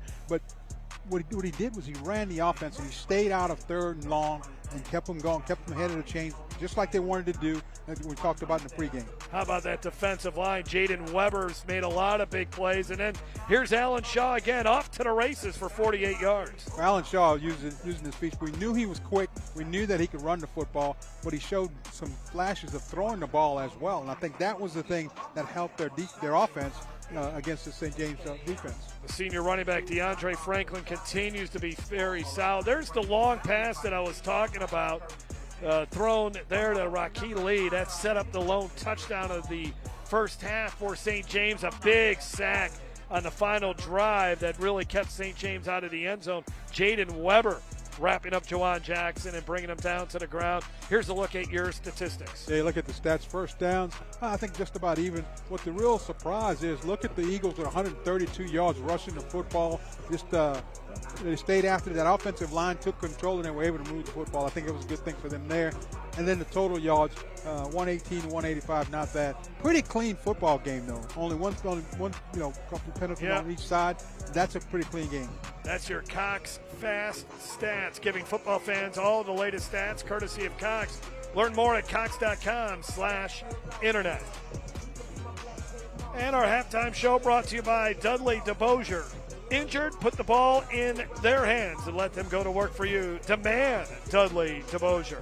21-7, St. James will get the ball to begin the second half. An opportunity to get back in this game even more when we come back on Game Time. Nearly 1 in 4 U.S. consumers have been a victim of identity theft, even when they did all the right things to protect their personal information. I did everything right, but an institution that had my data didn't, and now my identity's been stolen. Banks, hospitals, employers, and other institutions all have your personal information too, and when they're exposed, careful monitoring of your accounts and credit won't be enough. $110,000 of my hard-earned money gone. The stakes are high, and even if you take steps to protect your personal information, you're not the only one who has it. Only LifeLock monitors hundreds of millions of data points every second, alerting you to the widest volume of threats. And if you become a victim, a dedicated U.S.-based identity restoration specialist will fix it, guaranteed. Plus, all LifeLock members are backed by the LifeLock $1 Million Protection Package, including reimbursement for stolen funds. Call now or go online and use promo code 35TV to save 35% off an annual plan for your first year. I'm John Morgan of Morgan & Morgan. If you've been injured in a car accident, you may face many hard questions. What will tomorrow bring? Which firm should I choose to represent me and my family? We've become the largest injury firm in the world because we've won a lot. Our firm has recovered billions and billions and billions. Over 30% of our new clients are referred by former clients. That says it all. Our results and client satisfaction, that's how we became the largest injury firm in the world. When you call Morgan & Morgan, America's largest injury law firm, your very own army springs into action immediately to fight to get you the best result as quickly and easily as possible. If you or anyone in your family has been injured in a car accident, call us now, as the time to file a claim may be limited. Morgan & Morgan, for the people. Call 800-589-0055. That's 800-589-0055.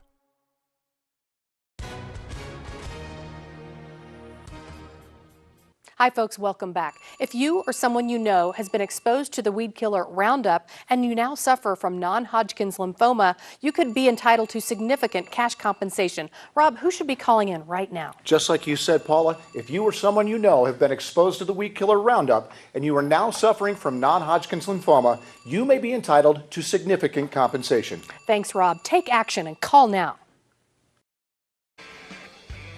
Shaw will be kicking it off to St. James to begin our second half. Let's quickly go down to the field and Terry Beckwith. Guys, the first half did not go St. James' way, but if anything positive they can take from it, they finally got to stop defensively right before the half, and also their offense were able to get on the scoreboard. Even before the halftime, the offense were moving the ball pretty well. So, look, they're still in this ball game. I think defensively, whatever they did to stop Shaw for their first time before the half, continue to do that, play much more physical football, and get off of blocks. And make sure that you keep Alex Shaw from running the offense at a high level. And I believe they do that, and Coach Davis believes that they do that, they can get back in this ball game. This is a team that has a championship pedigree. Last 2 years, they've been a state runner-up. So they know what they have to do to finish the football game, so let's see if they get back into it. Back to you, Jeff. Return out to the 33-yard line there for Villanova on the return. His helmet came off, so he's going to, I think, probably have to come out for a play. Juwan Jackson, 8 of 12 for 99 yards, but he was sacked 3 times in that first half. And again, not much offense for St. James in the first half, just 118 yards of total offense. Could not really get the ground game going. Again, no Kenai King Young for a 4th consecutive week, so relying on the Villanova brothers and Juwan Jackson. And I would imagine they'd like to get Kanye Zenon involved a little bit more as well. Well, Zenon coming into the game with 6 receptions, 167 yards, 2 touchdowns, and he just hadn't gotten the football. Right, yep. Had a 33-yard touchdown catch last week to Zenon. So first down and 10 at the 32. Wildcats whip the football. Xavier Johnson handled most of the rushing duties in the first half for St. James. And good run here to begin the second half as they gave it to the junior running back, Xavier Johnson. There is a there's a down St. James player. So not a good start there. That looks to be Xavier Anderson, who goes both ways for St. James. So training staff coming out to take a look at that young man as he take a look at Coach Levante Davis. I mentioned he has been a head coach now in the state championship game 3 different times, twice with St. James the last 2 years. He also took Scotlandville to the state championship game. He was really good at Scotlandville. He was 21-3 there. They went to the state championship in 2016 and lost to Evangel Christian. But he had some great players on those teams. Kelvin Joseph, Levi Lewis. Levi Lewis was one of the best quarterbacks I've seen high school football-wise in the state of Louisiana. Yeah, he went on to UL, University of Louisiana Lafayette, played and had a good career there. Right. Yeah, UL likes the Baton Rouge quarterbacks, Daniel Beal. Of course, Lunch Whitfield led them on a come-from-behind win. The former Lutcher quarterback that led the Bulldogs to a state championship. And now UL's got Daniel Beal over there as well, along with Walker Howard from St. Thomas. Walker Howard got hurt early on. It looks like Howard's out for the year, I believe. So tough break for that kid. Yeah, he's been to a couple of different schools and just can't seem to get a break. Nope. But this kid here for St. James, Juwan Jackson, man, just a sophomore, and just I know it hasn't been a great game for him tonight, but you can tell the talent is just oozing out of this guy's body. Yeah, I mean, he's a really big kid. I remember before the game we walked out on the field and standing next to him, and I thought it was a tight end or something. Well, they continue to work on or tend to the injured St. James player. So while they do that, why don't we step aside? More coming up from Archbishop Shaw.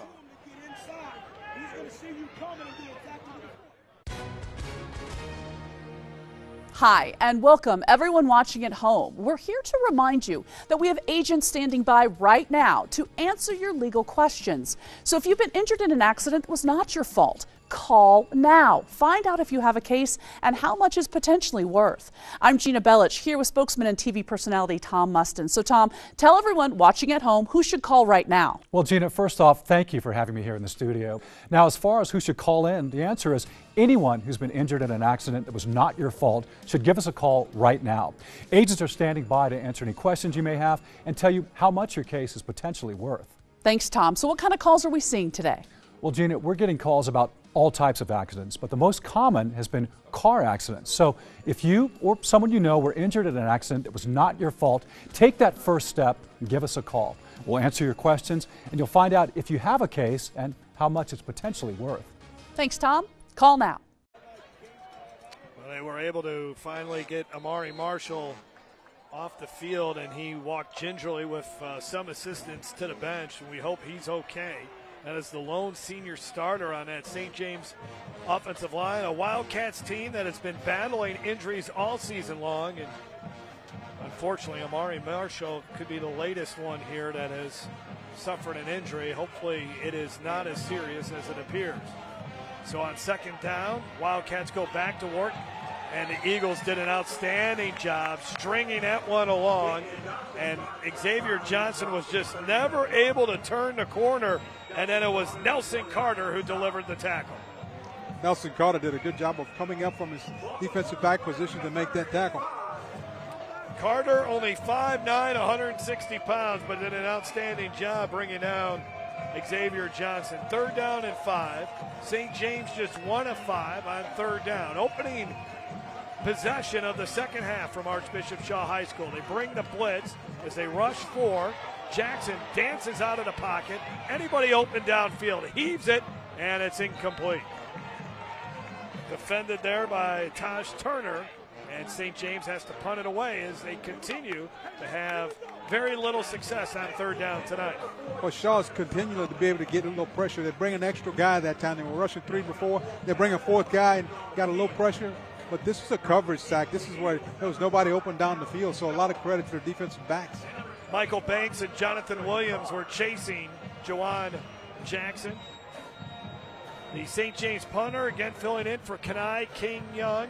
2 punts, averaging 35 yards. And that's not going to get to 35 yards. Shaw's going to have outstanding field position again. When you have one guy in Kenai King Young doing so much, and then Jaden Villanova is not your regular punter. These are the things that will happen. Ouch, man. It's going to be about 48-yard line. Excuse me, bring it back to the 45. For the first intended to 45 for Shaw at the St. James 45. Just a 7-yard punt. So Alan Shaw, after a terrific first half where he led the Eagles on 3 touchdowns, we'll have some good field position here. Well, they moved it back a little bit, Jeff. They moved it back to the 48. Right. So give them 10 yards on the punt. Yep. Shaw 4 of 6 for 53 yards passing in that first half. Rushed for 80 yards. And a good first half for his running back, Franklin, 56 yards in the first half. And he got about 4 or 5 there to the 44-yard line. Kendrick Joseph in on the stop, along with Xavier Anderson. 4-yard run, and Shaw up by 2 touchdowns. I don't want to say they're going to go into 4 corners offense here, but they're not going to be quick to be running plays here in the second half. They would like some long drives, time-consuming drives. One of the things is they're going 4 wide receivers. That's going to spread the defense out, make it easier to run inside. That's what they try to do, but St. James is there to bring down Franklin.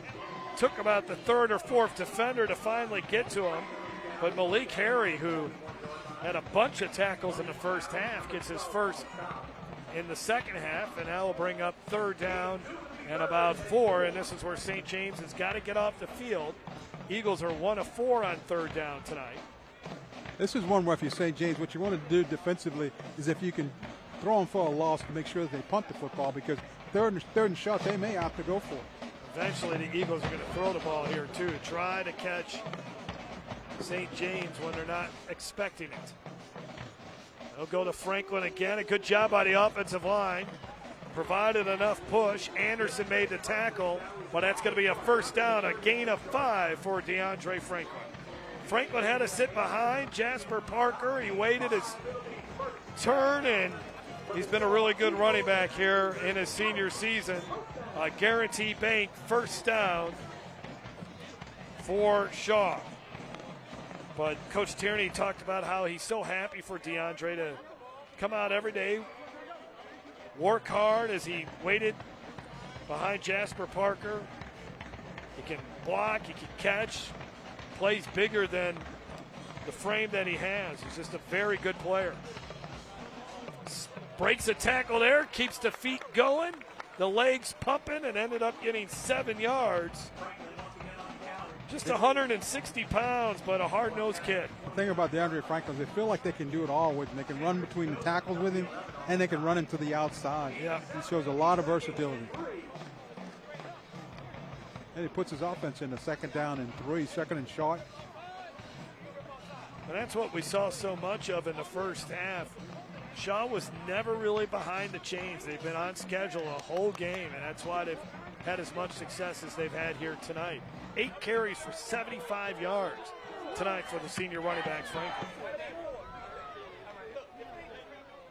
And he'll get another carry and brought down shy of the 1st down.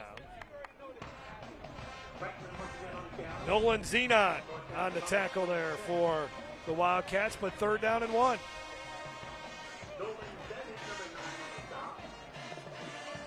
Here's where you can just let that play clock run. Take your time and get to the line of scrimmage. Eventually the pass is coming here though, Greg. I think he's just going to run a shot. Just going to pick up the 1st down. You got 2 downs to pick up 1 yard here. 12 seconds on the play clock. Franklin stopped at the line of scrimmage, but isn't enough for the 1st down, and I think it is. Needed to get beyond the 26, and that's exactly what he did. It's just enough, yeah. Zenon on another tackle for St. James. You know, the St. James defense is going to get worn down here in a minute. They've been out there for a while already in the 3rd quarter.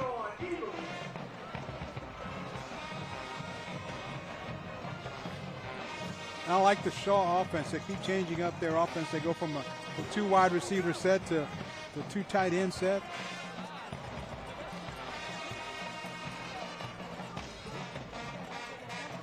Nolan Zenon, a 1st-team All-State linebacker last season. There's the pass over the middle, and they missed him. That is how they scored their first touchdown of the night. Elliott Love caught it and ran easily into the end zone. That time, Shaw missed him. Well, Elliott Love that time, he faked. He was in a tight end spot. He faked like he was going to block and just went right up the seam. Nobody picked him up. There was a flag on the play. I think it's, he was just wide open. No one picked him up. We'll see what the penalty marker is. Looks like it's going to be against Shaw.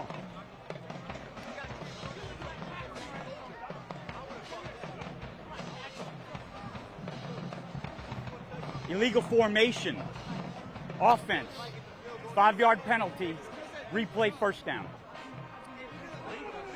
Illegal formation on the Eagles. That's only our 3rd penalty for the entire game.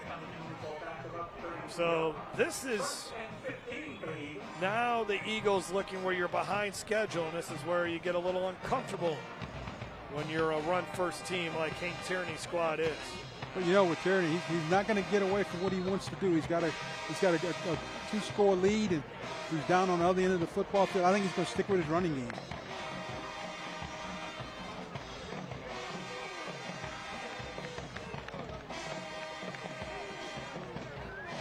They'll throw it again, and incomplete.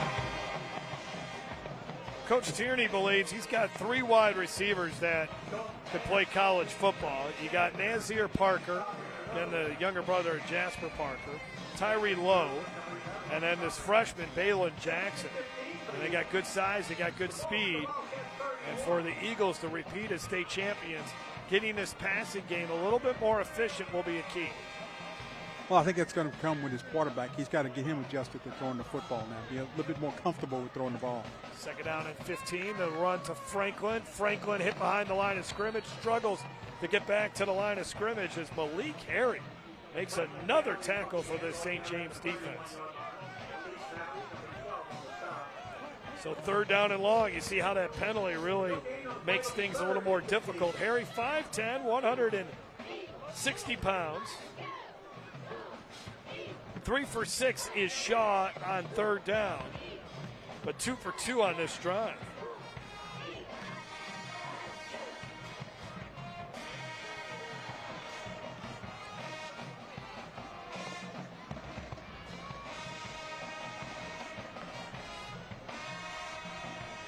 Another deep ball here.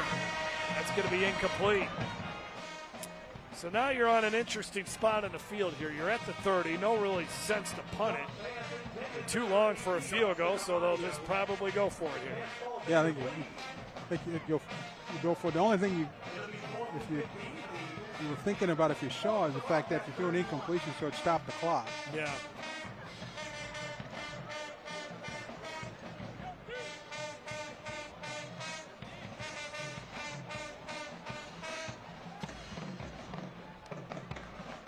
Got 10 seconds on the play clock.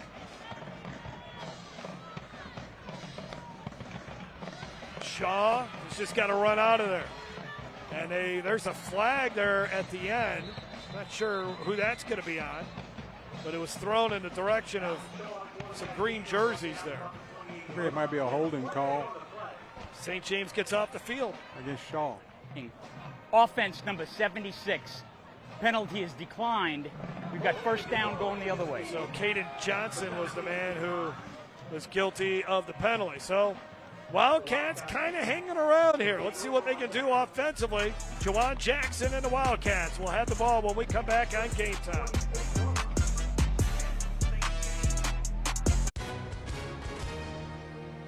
Hi, and welcome everyone watching at home. We're here to remind you that we have agents standing by right now to answer your legal questions. So if you've been injured in an accident that was not your fault, call now. Find out if you have a case and how much is potentially worth. I'm Gina Bellich here with spokesman and TV personality Tom Mustin. So Tom, tell everyone watching at home who should call right now. Well, Gina, first off, thank you for having me here in the studio.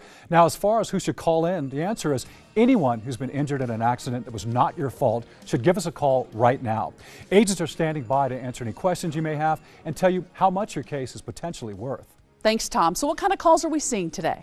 Well, Gina, we're getting calls about all types of accidents, but the most common has been car accidents. So if you or someone you know were injured in an accident that was not your fault, take that first step and give us a call. We'll answer your questions and you'll find out if you have a case and how much it's potentially worth. Thanks, Tom. Call now.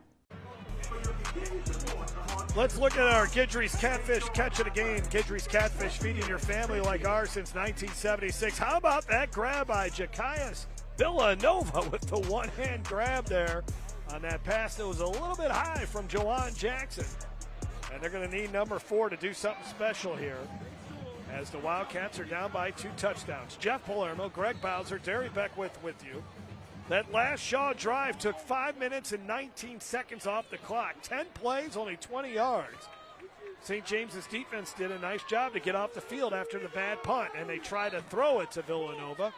But again, that Shaw defensive line, Jaden Weber cut down the passing lane, and Jackson's pass wasn't even close. Well, I think St. James offensively have to remember it. Look, take your time and move the ball down the field. You got plenty of time to get 2 scores. Your defense stood up and got you the football back. So let's just take your time moving the ball down the field. They've got to get a couple of good completions to get this offense on the road. Jackson just has been a little off here tonight, and I think a lot of it has to do with these 3 defensive linemen for Shaw that if you wanted to find out who the most, or if you wanted to name a most outstanding player, it'd be those 3 guys. They've been really, really good. There's a pass to Villanova, but good tight coverage there too by Rontre Carter, and Villanova able to get 6, so a big 3rd down coming up for the Wildcats.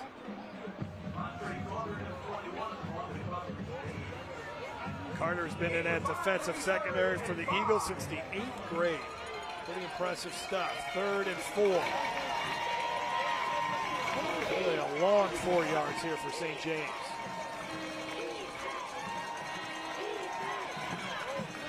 Incomplete. Threw it behind Kanye Zenon, who they just have not been able to get involved in this game. And a disappointing 3 and out for the Wildcats. Very disappointing. They didn't get anything going. Now they've got to punt the football back. And then it might be the 4th quarter before they get it again if they have one of those drives again. And now let's see who's going to handle the punting this time. Are they going to give Jaden Villanova another shot, or is it going to be Juwan Jackson that's actually going to get an opportunity here?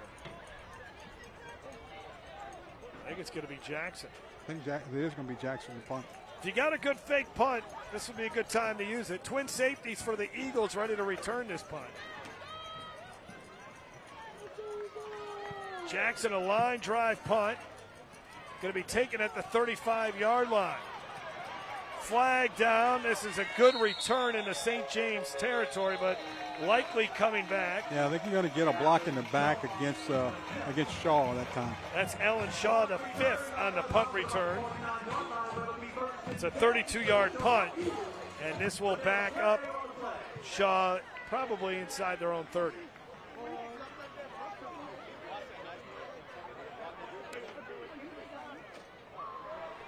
During the return, block in the back, number 9 receiving team. 10-yard penalty, 1st down. So that would be Dejan Rivera, the man who ended up committing the penalty. The score at half was 21-7. That's where we stand still here with 4:47 to go in the 3rd quarter. Whole big thing now. Let's see if Shaw can get back to their offense, get their offense rolling again. Yeah, at the 28-yard line, this drive will start.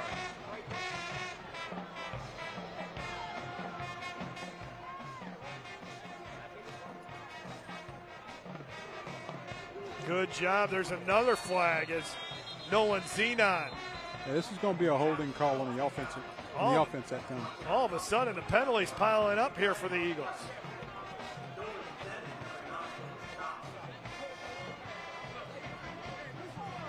Holding. Number 97, offense. 10-yard penalty. Elliott Love commits the holding penalty. Yeah, Elliott Love, the tight end, is on the end of the line of scrimmage. Easy to see that one.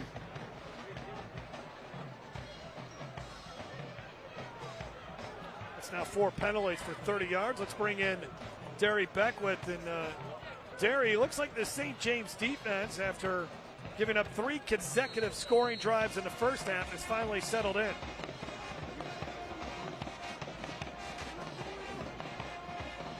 Pepping and stepping. They did break.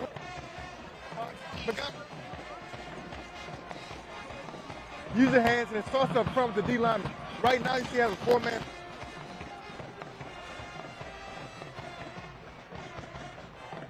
All right, looks like we're having trouble there with Derry's mic. Pass is complete. As they got it to Peyton Mathern, 3 catches for 47 yards coming into this game. We'll try to get back to Derry here in a second, I think. 2nd out and 12. Again, that penalty hurt him. Yes, Put it him did. behind the chains.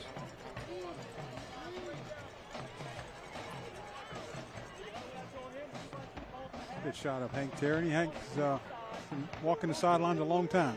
74 years old, just turned 74 earlier this month. I think October 1st is his birthday.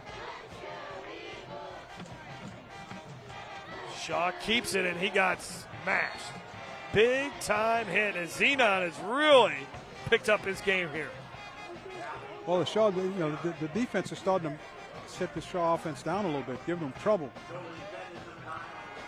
Terrific play. 3 for 7 now is Shaw in third. I think we got Derry now. Let's try him again.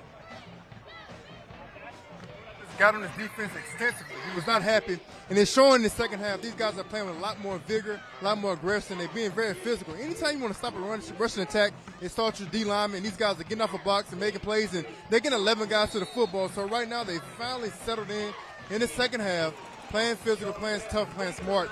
And let's see, maybe their offense can kind of catch up with them as well. The offense, started off in the second quarter really good, but right now they're not getting the momentum in the second half either. So let's see what happens, and maybe they get back in this ball game. Well, that was a big pickup, though, on 3rd and long. 3rd and 12. Shaw able to connect with Nasir Parker, and the Eagles now have a fresh set of downs. That was huge. Well, Parker knew where the down marker was, ran to the first down marker and just turned around. Good play. And now Shaw has the opportunity to just really hold the ball through the rest of this third quarter, but the running game has literally been shut down here by St. James. They are not going to allow them to run the football anymore. And Zenon is making tackle after tackle here in the second half. Gain of 2 there. Nolan Zion's doing a good job now. He's penetrating, he's stopping the run. The defensive front's got things under control. They've got to get the football back. We have not had a turnover in this game. Alan Shaw will take a look, get the signals here. Looks like they're just going to run the play they called out of the huddle. Shaw's pass, he missed his man by quite a bit there. Austin Amadeo was the intended receiver. Amadeo, I should say. 4 for 8 now is Shaw on 3rd down. Yeah, Shaw, he had a man open in the flat, just missed him. Yeah. St. James got to get off the field here. Yeah, this is a big 3rd down for the defense here. If you get a stop here, get your offense back on the field with inside of a minute to go in the third quarter. Just like you drew it up, defensively, you got to get the stop. 10 seconds on the play clock here. Shaw's got to hurry. Shaw is 6 of 11 for 79 yards and a touchdown. And I'm talking about the quarterback, Alan Shaw. They run the option to the short side of the field. Not going to happen. Guess who made another tackle? That's a guy again. My goodness, Nolan Zion. Nolan Zion's all over the field. Yeah, he is trying to. Came into the contest with 38 tackles and 3 sacks. And he's going to have a double-digit tackle night tonight. So 4th down, and clock is running here. I think they're going to have to punt it. Peyton Dufresne will handle the punting. He's had 1 punt tonight, and that went for 31 yards. Now you got a dangerous return man there. And Villanova. Again, he can let this clock roll down. He got 5 seconds on the play clock. Good high punt. Fair catch signaled at the 25. Oh, then he starts running with it. They're going to blow it dead. Yeah. They're going to call it, penalize it for running with the football after a fair catch. Yeah, just not good there by Villanova. I think he had more time to catch the field the ball than he thought. And maybe you're thinking, well, maybe they didn't see me waving my hand. They know to see those. It's tough to miss when you're the only guy back there. Delay of game, number 5, return team, 5-yard penalty, 1st down. Watch it again. I mean, it's pretty, Yeah, he had more room than he thought. He thought they were going to be closing in on him, but can't do that. 33-yard punt, Jawan Jackson. And there you take a look at Jackias Villanova. Just really one big pass play, and that's really been it for the St. James offense. Hey, it's good to see Amari Marshall is back out there. Remember, he needed some assistance to get off the field, and the left guard, the starting left guard for St. James, back out on the field. That's terrific. Jawan Jackson. Pressure coming again, just got rid of it. Double coverage, and it was on the hands of Ja'Kai's Villanova. He just couldn't catch it. That was a well-thrown ball by Jackson. Well, I tell you, Jackson, when he turned the ball loose, you just never knew. Yeah. And then all of a sudden, when you watch this, now he's going to get hit from the backside, but he turned it loose anyway. This ball's out. I mean, it's right there. Hit him right in the hands. Yeah. Boy, that could have been a big play for St. James. They're searching for something here. Well, one of the things we hadn't seen all night is the running ability of Jackson. Yeah. You know, he hadn't run with the football much. He's been wanting to force the passing game. The running game for the Wildcats has been non-existent with Kenai King-Young not playing here tonight. Second down. They'll try to run it here. Nope, they'll throw it over the middle, and it was nearly intercepted. My goodness, it was right there for the taking, and a couple of drop passes here, one offensively, and then one on the receiving or on the defensive side, but that is right there in the hands of the defender, and Nelson Carter couldn't get it. Nelson Carter had a shot at it, a big interception. 3rd and 10, and St. James is staring at another 3 and out.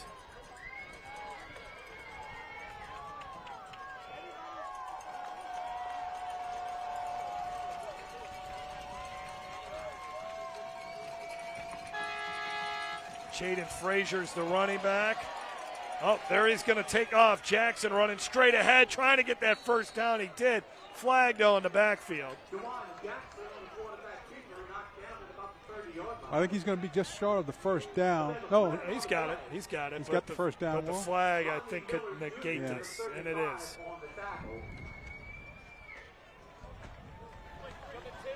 Holding, number 60, offense. 10-yard penalty. Still 3rd down. That'll be on Lavora Moore. Lavora Moore, number 60. Or 68? Or he said number 60, so. Levante Davis. Not many plays that you have in the playbook there for 3rd down and about 20. I think offensively, what you want to do is try to pick up half of it, at least half of it, give you a chance, and you can decide what you decide if you go for it or not on 4th down. I got to believe they got to go for it on 4th down. I mean, they can get anything close to it, they got to go for it on 4th down. Just 4 seconds to go, and they might not get another playoff in this 3rd quarter. A scoreless 3rd quarter from Archbishop Shaw High School. It's been a tough game offensively and defensively for St. James. The Wildcats defense has played better in the second half, but they're still down by 2 touchdowns. As the Eagles are looking to go 4-2 on the season. We'll be back after this here on Game Time. Thinking about retirement? Would you like to have retirement income that you can count on for the rest of your life? How about up to 33% more income? Call this number to get this free book, Annuity Do's and Don'ts for Baby Boomers. This book is filled with valuable information uncovering little-known secrets to help you maximize your income in retirement. And it's free. Retirement income you can count on starts by calling for this free book. As a bonus, we'll also rush this annuity rate report, also absolutely free. Annuity National researched numerous products and summarized the rates and benefits of annuities from foremost insurance companies like Nassau Life and Annuity. Call for both these free books. Annuity National, retirement income you can count on for the rest of your life. Call now. For your free books, call 800-793-7995. That's 800-793-7995. 800-793-7995. Do you want a full body workout that stretches, strengthens, and builds your cardio? Then I have a solution for you. Hi, I'm Leslie Sokol, the creator and founder of the Adult Dance and Fitness TV show for the young at heart. Join in with me weekly on your YurView channel and get a great workout. Check your local TV listings. Let's get fit together.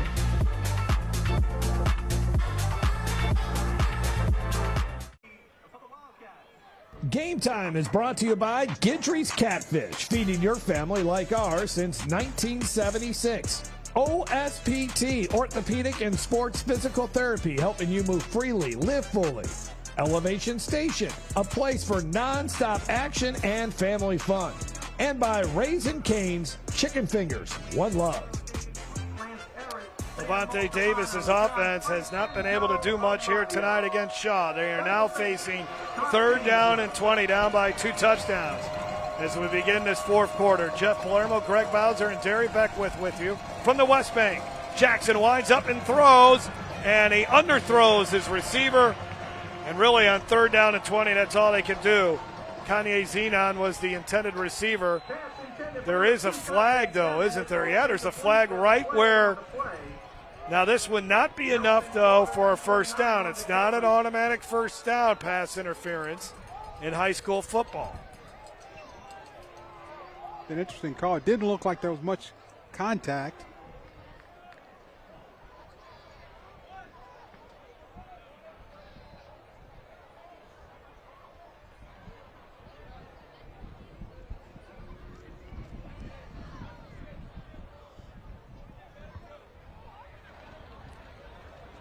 Pass interference, 21 defense, still 3rd down.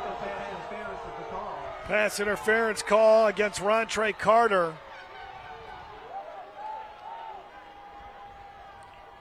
Yeah, not a ton of contact there. So they call it on Nelson Carter, not Rontre Carter. So now it's 3rd down and 5. A chance here for St. James. Jawan Jackson, 9 of 18 for 105 yards. But in the second half, he's only 1 of 6 for 6 yards. St. James is just 1 of 7 on 3rd down tonight. Ron Jackson may want to look at running with this football. He'll throw again, man wide open. 1st down and more for the Wildcats. They finally got one to Zenon, who gets out of bounds, and there's still life here for the Wildcats. Beautiful throw there by Jawan Jackson. Watch him fit this ball in over the top. Wow. Nice job. Good job. Coverage there by Dewan Rivera. 31-yard pass play. St. James needed that. St. James now coming out there. 5 wide receivers. See if they can't get somebody open. Play a little up-tempo. Quick swing pass. Receiver trying to turn upfield. Another flag gets thrown. Going back the other way is Jaden Villanova.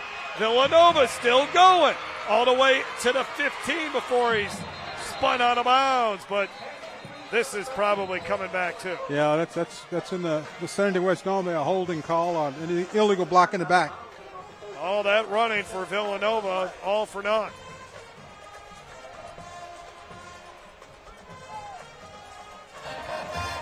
Holding, number 14, offense. 10-yard penalty from the spot of the foul. That was a Still 1st down. Play taken away. You watch Gravois. He's right there blocking on number 9. You see him with the whole left hand. They got him. Yep.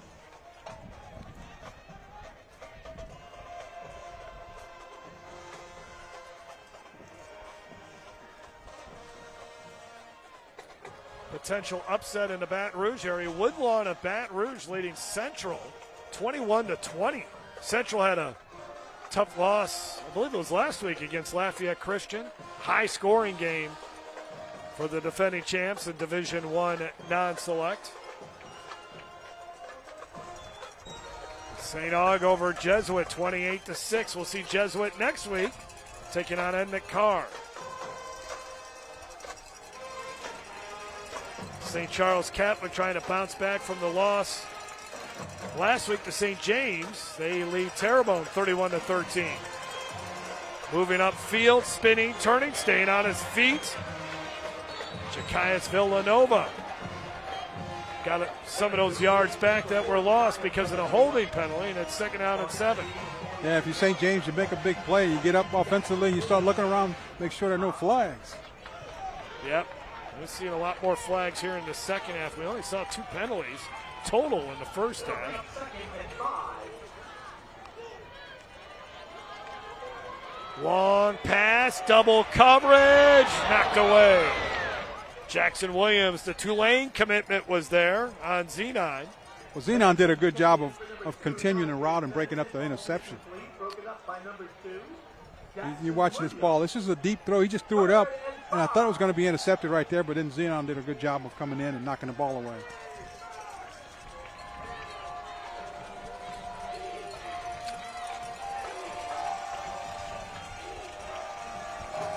Rustin's leading Ouachita Parish, who's undefeated on the season. The Lions 5-0, but they're trailing the Bearcats tonight, 21-7. 3rd down and 5. Jackson's pass is complete. That'll be another first down. Went to his main guy, Jacaius Villanova.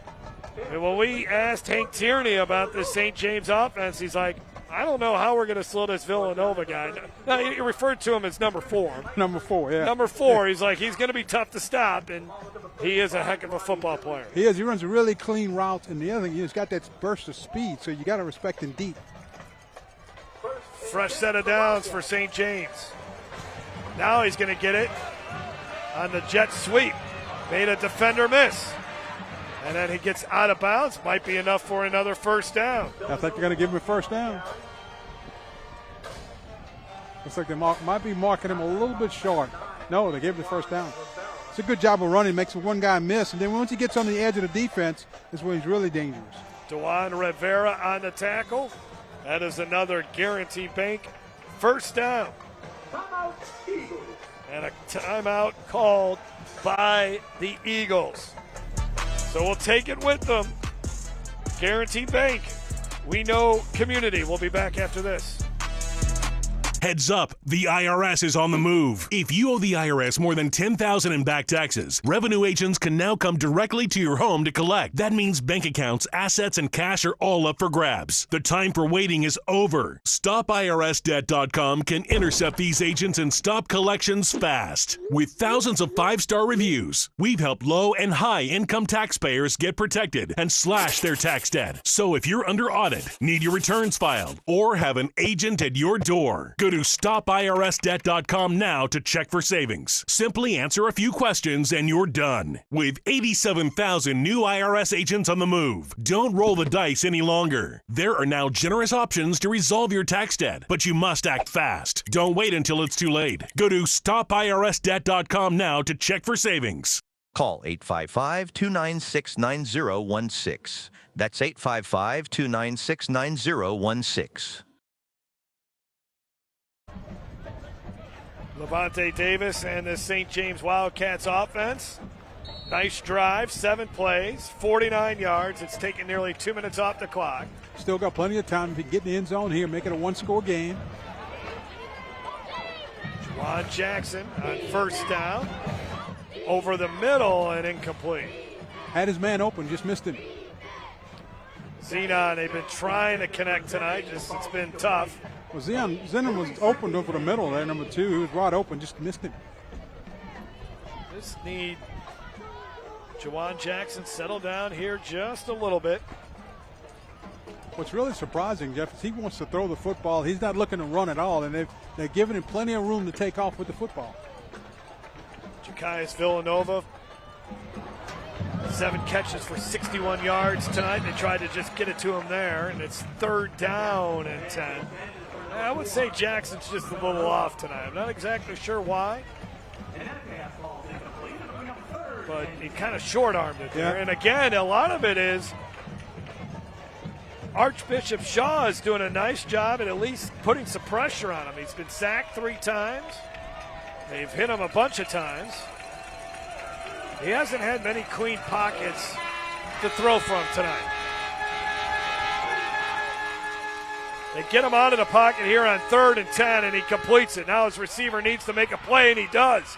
Inside the 10 to the 6. Great job by Zenon. They call that yards after the catch. That was outstanding by Kanye. And it's a 1st and goal here for St. James. You watch Zenon catch the football now. Here's where the receiver, the running part comes in. Goes back to the inside, knows he's got to get to the first down marker. Good job. A couple of players are injured, or do we have a timeout here? We might have a timeout. Yeah, it is. Yeah, I think that was number 2. But said Zenon caught the ball. Looked like he hurt his shoulder. So Zenon needing a little bit of assistance to get back to the sidelines here. Shaw was once up 21-0. They've had this 21-7 lead throughout the entire second half. Wildcats, though, can climb within 1 possession. Remember, St. James last week won on the final play of the game after being down 14-0 to beat St. Charles Catholic. And here they have reached the Raising Cane's red zone. Raising Cane's. Fuel your game day the Cane's way. 1st and goal at the 7 now. They run it. They have not tried to run it in a while, and they're only going to get a couple yards out of Xavier Johnson.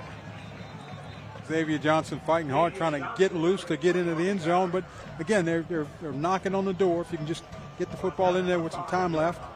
And Ronnie Miller at linebacker. He's an imposing figure. A junior in the middle of that Shaw defense. Quick pass, and there's a flag. This is going to be an illegal procedure against the offense. I don't think everybody got set before they snapped the ball. Yep.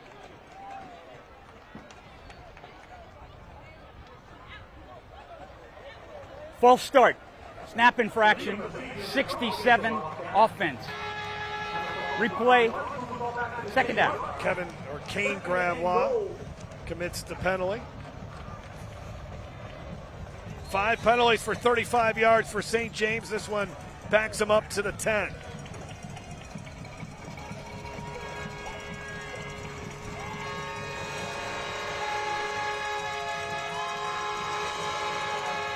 Villanova is going to be bottled up. Great job by the Eagles defense. They swarmed around Jakias. Leading the charge there, Ronnie Miller Jr. as a flock of Eagles brings down Jakias Villanova. Look how many green shirts are around the football, and that's what you have to do down here at the goal line. You got to get plenty of people to the ball. Another 3rd down for St. James. They are 3 for 3 on 3rd down in this drive. They were 1 for 7 before this drive. Probably 4-down territory with 8:40 to go. The problem for St. James is their offense is going backwards. They're losing yards. They're making a lot of noise here on the campus of Archbishop Shaw in Marrero.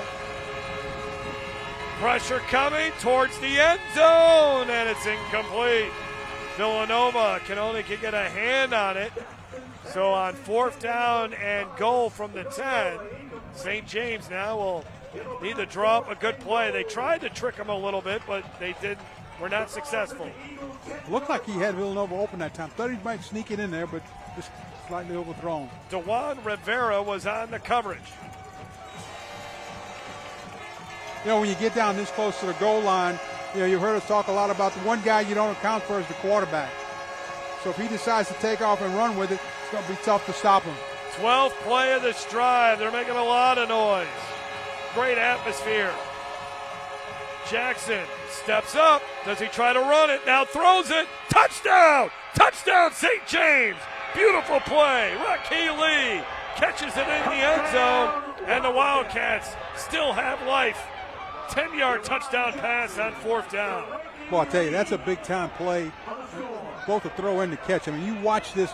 He drops back. He's going to look like he's going to take off with the ball. He's going to run the whole time, and then he just all of a sudden just whips that ball in there. Right before he crossed the line of scrimmage, too. But watch the arm motion. I mean, he just whips it in there. That's a big-time throw for a sophomore quarterback. Wow, what a play. And now it's quiet here at Archbishop Shaw as Jackson throws a touchdown pass. That is his 13th touchdown pass of the season, and it's a big one.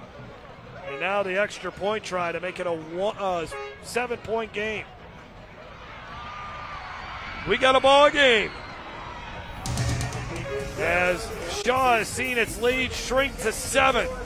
We'll be back after this here on Game Time. Do you have difficulty hearing your TV? Or have trouble hearing conversations? Then you would benefit from Nano hearing aids.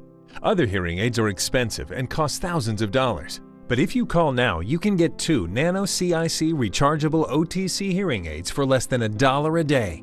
Don't be fooled by overpriced hearing aids ever again. The Nano CIC rechargeable hearing aid is a true hearing aid, not an amplifier. And they offer superior noise reduction and a tiny in-the-ear design that is nearly invisible. And best of all, they are incredibly affordable. Call now and get 2 Nano CIC rechargeable OTC hearing aids for less than $1 a day. Plus, get a free charging dock and your shipping is always free. But that's not all. Order now and get 1 year of elite protection with loss and theft coverage absolutely free. That's a $79 value, yours free. And all Nano hearing aids come with a 45-day money-back guarantee. Call 1-800-390-1322. That's 1-800-390-1322. 13-play, 81-yard drive, and it results in a touchdown and a touchdown chain there for Lee on the touchdown pass by Jawan Jackson.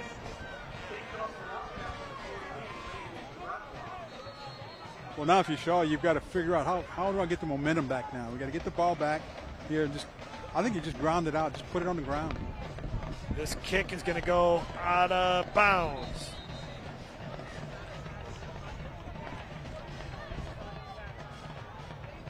All right, Derry, that was an impressive drive there by St. James. It took a while, but they finally were able to get it in the end zone. Yeah, that was an impressive drive. A great response from the St. James offense. Obviously, they were struggling in the second half, but they were able to put a drive together and complete a touchdown on a fourth down. Is incredible. The quarterback is showing a lot of resilience. They're doing a great job, and obviously now 21-14 back in this football game. So let's see if this defense can make a stop. What's your impressions of Jawan Jackson? It hasn't been the best night for him, but, man, he made a big-time play there on fourth down.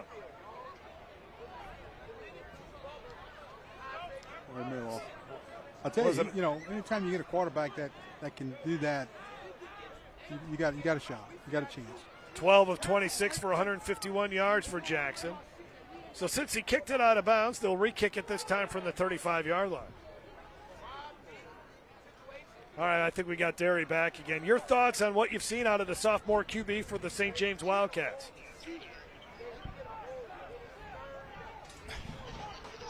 Well, Jawan Jackson.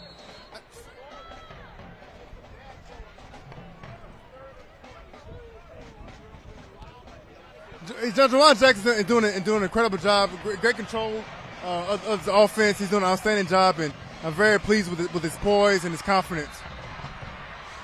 Well, and a great job by the kickoff coverage team as the momentum has certainly shifted in St. James's favor. It has. There's a lot of energy there on that St. James Wildcat sideline. Yeah, you look at it, they're excited about it, and if you Shaw, you got to realize that you've got to take back control of the game. Run the football, do what you were doing early on, and control the football. All right, so Alan Shaw, who's had a very nice night, the junior QB for the Eagles. This drive will start at the Shaw 20-yard line. DeAndre Franklin, the running back. Wildcats defense has played very well here after getting down by 21. And again, just swarming the ball carrier. And guess what? Zenon gets another tackle.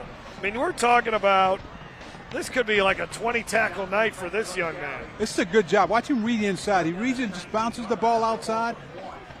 Good job. Zenon done a good job of keeping his head up and following the football. Jai Blaine also there defensively, a junior DB. A loss of a yard or two. This run game that was so successful in the first half has been shut down, especially here in the second half. Now, this is second down. This is where you want to try to throw him for a loss and get him really behind the chains. Play action fake, pressure coming. Shaw going deep, double coverage. Caught! What a play! Much needed play there for the Eagles. Tyree Lowe with two defenders all over him. Makes the play into St. James territory. This is a heck of a throw, but I think it's a better catch than it is a throw. It's a 40-yard completion. That was a really nice play. He's throwing that ball into the wind too. Yeah, I think he's just trying to throw it away, and he throws it up there. The receiver runs out and catches it for him.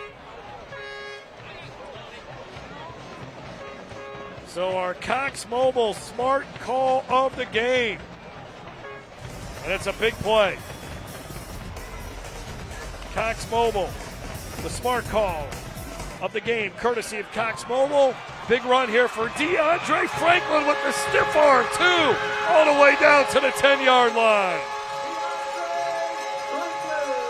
Well, big pass play opens up a big run play, 29 yards on the ground for the senior running back. Well, you watch the offensive line, they get good blocking up front, and all of a sudden you just move it down the field. Just like that, too. All of a sudden, the Eagles, the big play Eagles. And then Shaw is in the Raising Cane's red zone. Raising Cane's, fuel your game day the Cane's way. Also want to finish up the read on the Cox Mobile Smart Call of the game. Learn more at cox.com/mobile, the smart way to mobile. First down and 10 at the 12. 113 yards rushing now for Franklin. Franklin stumbling, but still nice run on first down. Got about 5. Well, St. James defense really needs to bow up right now. Well, DeAndre Franklin, you know, he's been the workhorse. I mean, he's been the guy that's been picking up the big yards from on the ground, and there's no sense in changing it right now. Unless you want Alan Shaw to run the football. One of those two guys. But I would imagine they keep it on the ground.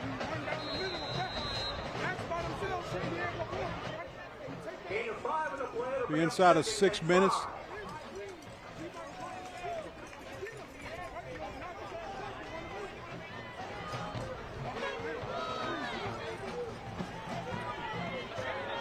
This may be where Alan Shaw just pulls it and takes it into the end zone.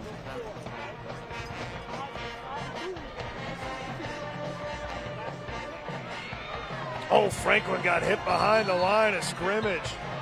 That's what you call penetration into the backfield. Chase Gasson. Wow, he shot through there. Big hit. Stops him right at the line of scrimmage. 5.5 and counting. Shaw 4 of 9 on third down. Now the field goal kicker. I mean, you're in field goal range here. Carlos D. Brand made one last week. Oh, the big question, if you Shaw, do you want to risk a field goal in a one-score game? 3rd and 5. I think at some point you got to have put your quarterback on the move. Let him use his feet. There he goes. Shaw got stopped though. Good job by the Wildcats defense. Shutting down that play was Anderson. Now let's see. It looks like the field goal team's going to come on here for the Eagles.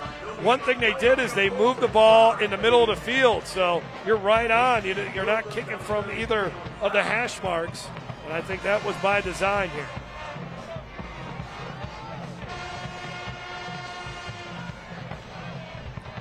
This is going to be a 23-yard field goal. Shaw had an excellent kicker on that state championship team last year, Harry Cardenas.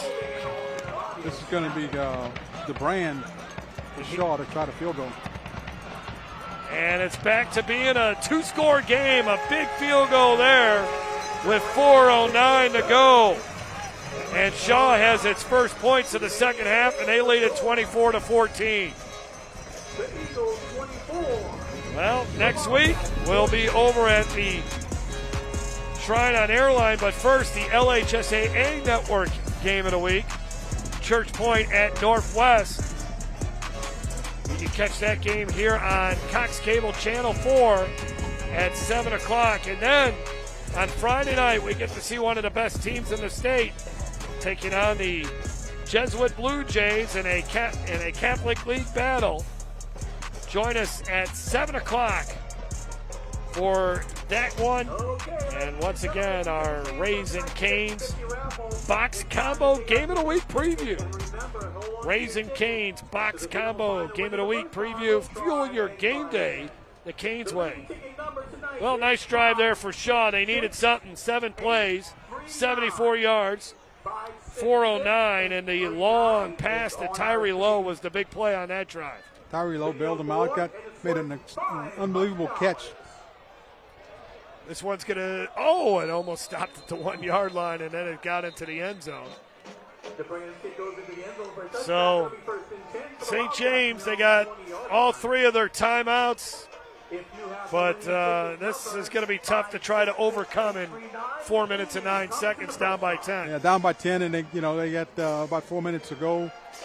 It's going to be tough. And they got to go 80 yards. Yep. One of the things you can do, depends on how good the field goal kicker is. As soon as you get in field goal range, kick the field goal, take the 3 points. Can I King Young handles their field goal, so he's out. Yeah, that's so the problem. They're going to have to try to get it into the end zone.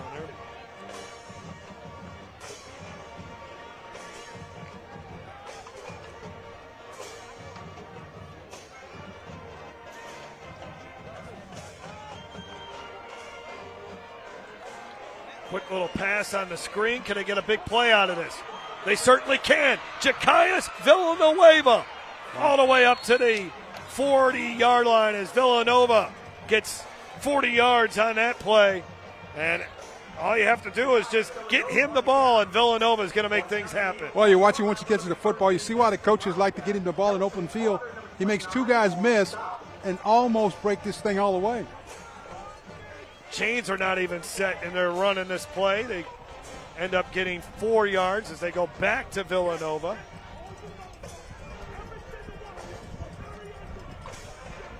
It is 2nd down and 6. Jackson throwing. Oh, what a catch. Did he grab that? They're going to give him a catch. Yes, Zenon hauls it in. Big time play on the far sidelines there. Wow, what a grab. He's going to just reach up and take this out of the air. Look at his hands. Now watch him put a foot in. Oh, man, beautiful. Beautiful concentration.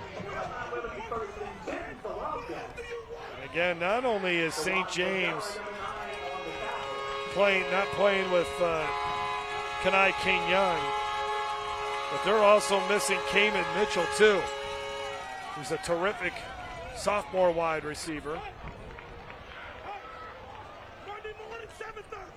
And Zenon makes the catch. 7 yards there for Zenon. And they are once again inside the Raising Cane's red zone. Raising Cane's, fuel your game day to Cane's way.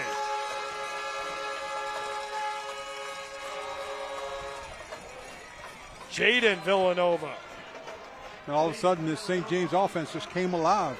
Yes, yep. Now the skill position players, that is where they thought they can make some plays with the ton of talent that they have around Jawan Jackson. It's just movement at the line of scrimmage. It's going to be against St. James.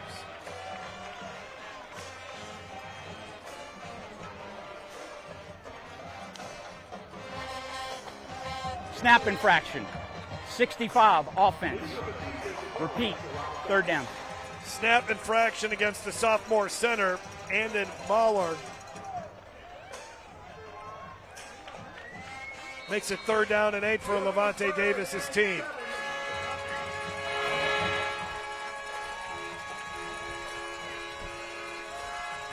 Well, you got 2 downs to pick it up. If you don't pick up the 1st down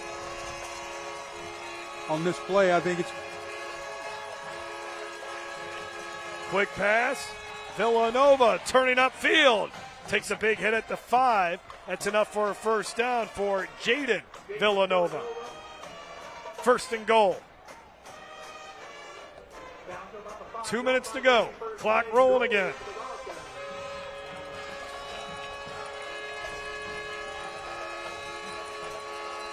Open in the end zone. Touchdown. Jacaius Villanova. And Jawan Jackson has really heated up here in the 4th quarter. Really Another has. touchdown pass for the sophomore QB. When you watch Jackson, he's rolling to his left.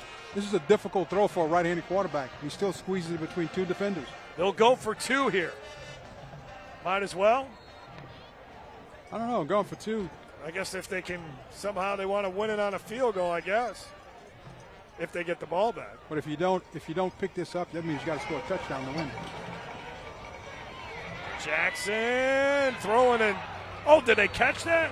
Oh, incomplete, they're saying. Wow. Jacaius Villanova is pleading his case, but there is no instant replay, but we'll show it to you. That's a tip ball. Let's see if he did he get his hands underneath it. That would have been a tough I don't call. think so. That would have been tough. Yeah. All right, we got an onside kick coming up. A couple weeks ago, Greg, we saw St. Thomas More execute an onside kick, and it led to them coming from behind to beat Neville. St. James trying to come back to beat Shaw. Let's take a look at maybe a better look at it from here. Yeah, the tip of the football hits the ground. Great effort, though, by Jakias Villanova. So now trying to convert on the onside kick. Landon Gravwell will handle the kicking here as Levante Davis will hope that they do have all 3 timeouts here, but I don't think they're going to kick it deep. No, I think you get the onside kick, and you can normally look at the kicking team comes out when it has a lot of those guys on the kicking team that have those small numbers. That's the hands team. That means it's an onside kick. Yeah, they're not going to have any of those big defensive and offensive linemen out there. They're not used to handling the ball. They got all those guys with small numbers. Let's see if Gravlock can execute this. He missed it.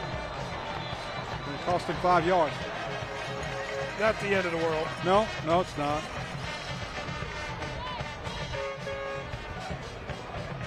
Try it again. Oh, he's going to tee it up right there again. No, he got to mark off the 5 yards. Levante Davis hoping. Well, now they're going to go to a different kicker. How about this? So Hayden Schecksnyder now will handle the kicking. All right. Let's see if Hayden Schecksnyder can. Got to go 10 yards, of course. There it is. Got the hop, but it was too easy. Too easy to handle there for Rontre Carter. Now, St. James, it's not over yet. You got 3 timeouts that you can use. Hank Tierney gets his offense together. Obviously, protect the football is goal number 1 here for the Eagles. And then the other, can you get 10 yards, get a first down to really ice this thing? Yeah, I think you want to protect the football. That's first, as you mentioned. But the other thing you want to do is stay in bounds. Do not run out of bounds. Keep the clock running. And I think you just snap it to your quarterback and let him handle the football. Just let him run with the ball.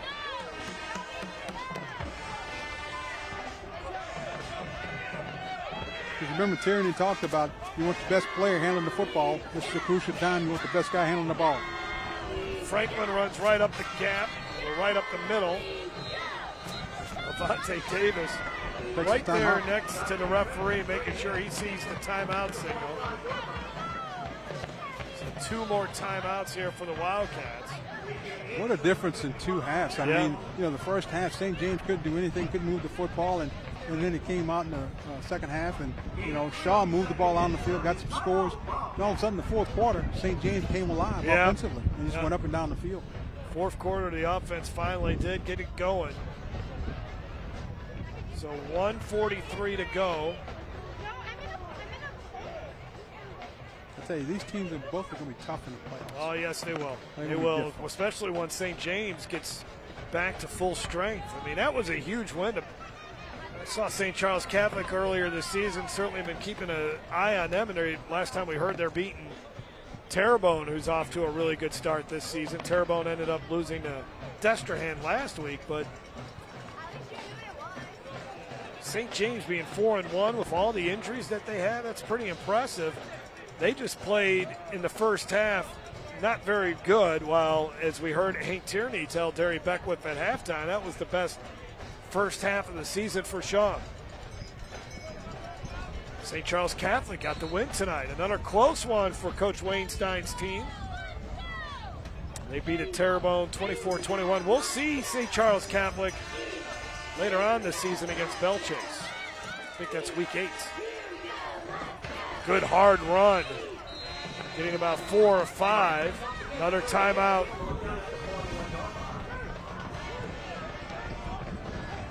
Central Wildcats now have taken control of that game against Woodlawn. They lead it 32-21. Third and 4. Timeout, Wildcats. Ruston beats Washington Parish 21-14.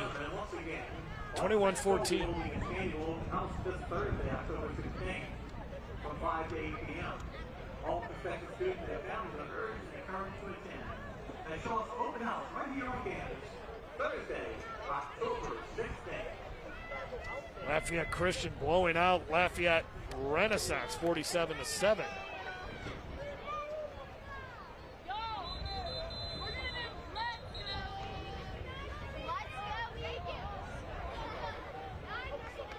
And John Curtis, a winner over Holy Cross, 21-13. High school football season is heating up, yeah. Yes. Shaw has rushed for 202 yards here tonight. They need 5 more yards to put this game away.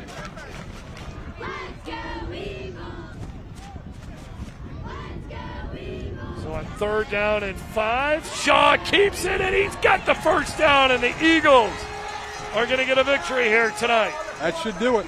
They'll improve to 4-2. St. James will fall to 4-2. Great run there by the junior quarterback, Alan Shaw, who played a terrific game tonight. He did. He ran his offense just well enough to keep the chains moving. And again, they stalled a little bit, but then they got it going. And you watch him here, just a good heads-up fake, and it opened up for him.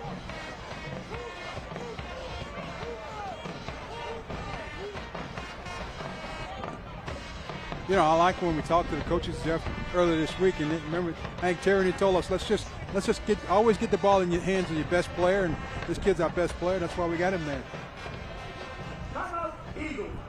That's Coach Tierney. He's still cheering him on. He's still coaching him.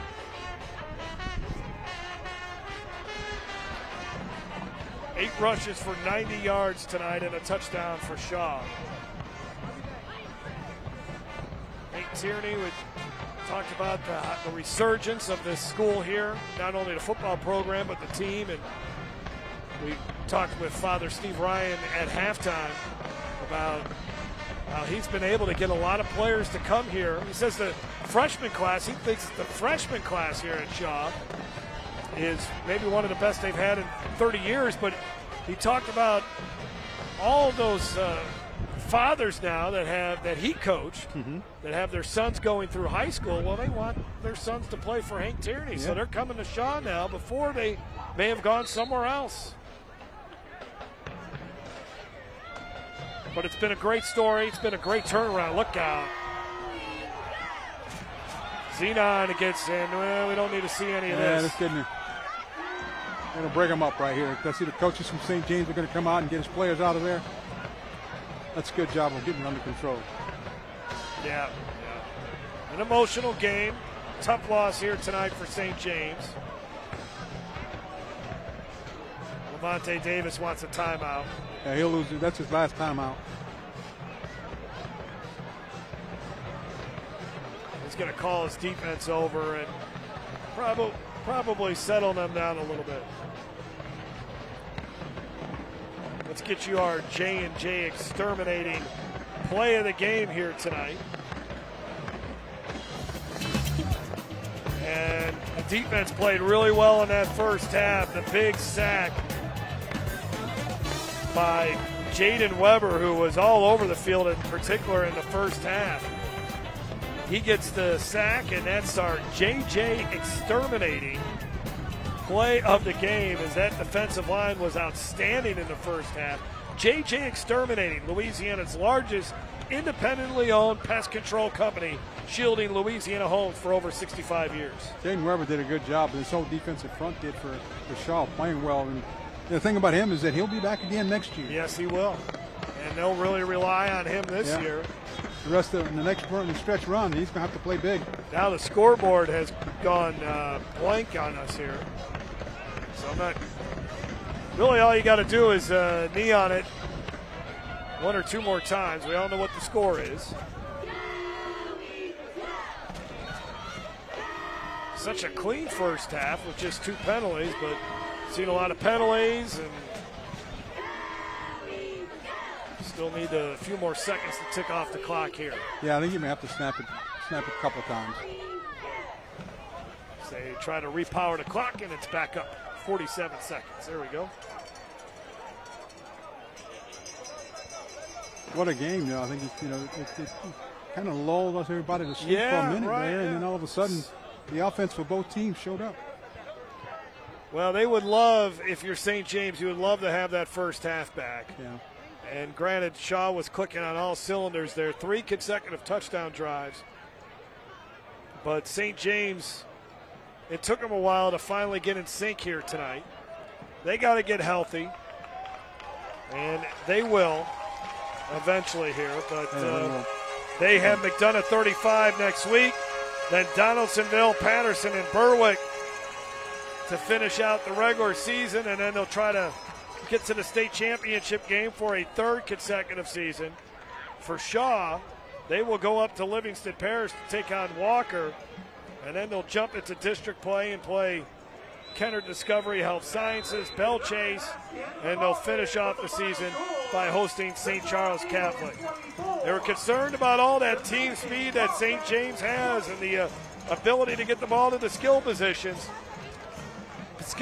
players, but Hank Tierney's team blitzed them in the first half. 3 consecutive touchdowns, and they hang on for the 24-20 win to improve to 4-2 on the season. We'll be back after this here on Game Time. Nearly 1 in 4 U.S. consumers have been a victim of identity theft, even when they did all the right things to protect their personal information. I did everything right, but an institution that had my data didn't, and now my identity's been stolen. Banks, hospitals, employers, and other institutions all have your personal information too, and when they're exposed, careful monitoring of your accounts and credit won't be enough. $110,000 of my hard-earned money gone. The stakes are high, and even if you take steps to protect your personal information, you're not the only one who has it. Only LifeLock monitors hundreds of millions of data points every second, alerting you to the widest volume of threats. And if you become a victim, a dedicated U.S.-based identity restoration specialist will fix it, guaranteed. Plus, all LifeLock members are backed by the LifeLock $1 Million Protection Package, including reimbursement for stolen funds. Call now or go online and use promo code 35TV to save 35% off an annual plan for your first year. I'm John Morgan of Morgan & Morgan. If you've been injured in a car accident, you may face many hard questions. What will tomorrow bring? Which firm should I choose to represent me and my family? We've become the largest injury firm in the world because we've won a lot. Our firm has recovered billions and billions and billions. Over 30% of our new clients are referred by former clients. That says it all. Our results and client satisfaction. That's how we became the largest injury firm in the world. When you call Morgan & Morgan, America's largest injury law firm, your very own army springs into action immediately to fight to get you the best result as quickly and easily as possible. If you or anyone in your family has been injured in a car accident, call us now, as the time to file a claim may be limited. Morgan & Morgan, for the people. Call 800-589-0055. That's 800-589-0055. Here's an important message from the U.S. Med Diabetes Solution Center. If you have diabetes, you know the pain of pricking your fingers. But now, by wearing a small device called a continuous glucose monitor, or CGM, you can reduce your pain right away. It's easy to use and helps you make more accurate diabetes treatment decisions. So call us right now to see if you qualify for a CGM at little or no cost. U.S. Med. Better service. Better care. 24-20, Archbishop Shaw holds on for the win over the St. James Wildcats. Both teams are now 4-2 as we have now completed 6 weeks of the high school football season. Just a really good performance, especially by Shaw in the first half, and the man that was leading it was their quarterback, Alan Shaw. Terrific job, especially there in the second quarter when Shaw took control of this football game. He is our OSPT player of the game, orthopedic and sports physical therapy, helping you move freely, live fully. Big 43-yard touchdown run there. And that's when we were wondering, man, St. James, they don't know what's going to hit them next. I mean, Shaw throws that touchdown pass, then he has the touchdown run. He was really impressive. And again, it's just amazing that this kid really didn't start playing the quarterback position since May. Yeah, it is amazing, and the thing about it was he was shocked when he was shocked when they chose him to be quarterback. Yeah. When Tierney went to him and said, "You're going to be our quarterback." He was shocked, and you look at the kind of talent he is out there on the football field. It's really amazing that he's as young as he is, and he's playing the way he does. 9 rushes for 87 yards and a touchdown for Shaw. 7 of 12 for 119 yards and a touchdown. And then Juwan Jackson for St. James, he really heated up in the second half. 15 of 29 for 180 yards and 2 touchdowns. Also a good game for DeAndre Franklin, another 100-yard rushing performance by the senior running back. 29 carries for 123 yards and a touchdown. Let's send it down to the field. Terry Beckwith has Alan Shaw III, the junior quarterback. Alan, outstanding game tonight. You guys got off to a fast start offensively. What was the reason for the fast start, and what was the week of preparation like heading into this game? The week of preparation was smooth. It was a lot, but we just knew how they was gonna come into the game, especially us playing them last year and beating them at their home. So we knew how they was gonna come out. And obviously, you talked about them. You guys beat them last year, and they were coming back for revenge. I know at the end of the game, there was a lot of chirping going on. What, as a leader of this team, how is it to keep this team composed and make sure that they stay level-headed and stay disciplined and continue to play the football game? It's kind of hard because sometimes they get rowdy, but me just telling them to stay level-headed, they just listen and we just play together, so it's easy. You haven't been playing a quarterback position long, but from my standpoint, you're like a seasoned vet. Talk about every week, what's your mindset going to each game? Every week, going into every game, is just be myself, play how I play, just be the athlete that I am. Well, man, good luck. It's a pleasure watching you play. Good luck the rest of the season. Yes, sir. Thank you. Now let's take a look at our play of the game. Elevation Station play of the game. A place for nonstop action and family fun. Elevation Station, the first touchdown of the night. St. James caught flat-footed on that one as Shaw found a wide-open Elliott Love for the easy touchdown. It was a 29-yard pass play to Love, his first touchdown catch of the season. We'll wrap things up from Archbishop Shaw when we come back.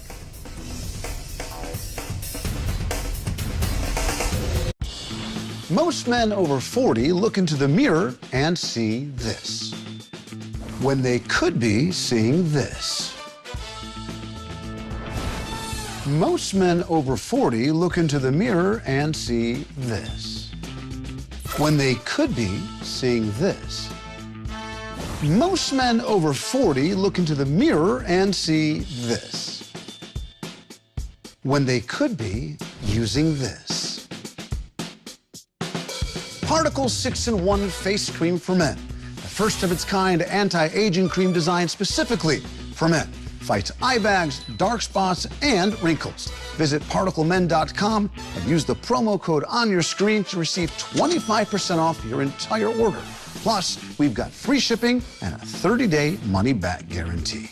www.particlemen.com.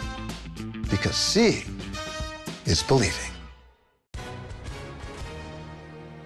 Hi, and welcome everyone watching at home. We're here to remind you that we have agents standing by right now to answer your legal questions. So if you've been injured in an accident, it was not your fault. Call now. Find out if you have a case and how much is potentially worth. I'm Gina Bellich, here with spokesman and TV personality Tom Mustin. So Tom, tell everyone watching at home who should call right now. Well, Gina, first off, thank you for having me here in the studio. Now, as far as who should call in, the answer is anyone who's been injured in an accident that was not your fault should give us a call right now. Agents are standing by to answer any questions you may have and tell you how much your case is potentially worth. Thanks, Tom. So what kind of calls are we seeing today? Well, Gina, we're getting calls about all types of accidents, but the most common has been car accidents. So if you or someone you know were injured in an accident that was not your fault, take that first step and give us a call. We'll answer your questions and you'll find out if you have a case and how much it's potentially worth. Thanks, Tom. Call now. Two teams that were in the Caesars Superdome last year playing in a state championship game. Shaw won their state championship game. St. James lost for a second year in a row, but there's a good chance we might see St. James back in the Dome. And the same with Shaw. You know, so many questions about how they would perform offensively considering what they were losing off of last year's state championship team. But Alan Shaw and DeAndre Franklin, those guys were terrific. That offensive line, a brand new offensive line, and they performed very well tonight too. It was just a really good performance. And then the Eagles got these wide receivers that Heck, if they were playing in a passing style of offense, they'd be putting up some big numbers. Well, one of the things I really liked what Shaw did was they came out and changed their offense up a little bit. Yeah. They came out in a three tight end set. That gave some problems to St. James, I think, in the third quarter. And so they did that. Then they came back with 4 wide receivers. And a good mixture offensively. I think it did a really good job. And look, the St. James team's nothing to sleep on. This is going to be a good football team. Especially if they can get healthy. They were missing some key pieces here tonight. But the pressure, and it was really a tough first half. Really the first 3 quarters was not a good night for St. James's quarterback, Juwan Jackson. It was a great night for Alan Shaw all the way around. A big 40-plus yard touchdown run there. And then DeAndre Franklin running hard all night as well, diving into the end zone. Eagles were up 21-0 before finally St. James got on the scoreboard there with Jaden Villanova getting in there. And then they started connecting on some deep passes to Zenon. And this was a great play on 4th down by Juwan Jackson. I think you saw why Juwan Jackson's playing, why they're so excited about this young kid, the quarterback. I think he did a really good job of getting the football and spreading it around to all of his receivers. Yeah, Juwan Jackson hitting a beautiful pass there to Zenon, who made a terrific catch. And then that got him into the end zone. But Shaw would kick a field goal and ended up winning this game by 4. 24-20 was the difference in this football game. Let's take a look at the final stats. I believe we don't have the stats for you. So that's going to do it here for us tonight from Archbishop Shaw. We'll be at the Shrine on Airline next week for Edna Carr and Jesuit. Want to thank everyone involved in the broadcast, the producer Steve Schneider, Kim Giat, our director, Terry Beckwith on the sidelines, Greg Bowser, I'm Jeff Palermo. Congratulations to the Shaw Eagles here tonight. They outgained St. James 328-226, and they end up winning 24-20, and you watched it right here on YurView. Thinking about retirement? Would you like to have retirement income that you can count on for the rest of your life? How about up to 33% more income? Call this number to get this free book, Annuity Do's and Don'ts for Baby Boomers. This book is filled with valuable information uncovering little-known secrets to help you maximize your income in retirement. And it's free. Retirement income you can count on starts by calling for this free book. As a bonus, we'll also rush this annuity rate report, also absolutely free. Annuity National researched numerous products and summarized the rates and benefits of annuities from foremost insurance companies like Nassau Life and Annuity. Call for both these free books, Annuity National, retirement income you can count on for the rest of your life. Call now. For your free books, call 800-793-7995. That's 800-793-7995. 800-793-7995. Hi, and welcome everyone watching at home. We're here to remind you that we have agents standing by right now to answer your legal questions. So if you've been injured in an accident, it was not your fault. Call now. Find out if you have a case and how much is potentially worth. I'm Gina Bellich here with spokesman and TV personality Tom Mustin. So Tom, tell everyone watching at home who should call right now. Well, Gina, first off, thank you for having me here in the studio. Now, as far as who should call in, the answer is anyone who's been injured in an accident that was not your fault should give us a call right now. Agents are standing by to answer any questions you may have and tell you how much your case is potentially worth. Thanks, Tom. So what kind of calls are we seeing today? Well, Gina, we're getting calls about all types of accidents, but the most common has been car accidents. So if you or someone you know were injured in an accident that was not your fault, take that first step and give us a call. We'll answer your questions and you'll find out if you have a case and how much it's potentially worth. Thanks, Tom. Call now. Get ready to meet some of the best high school athletes in America.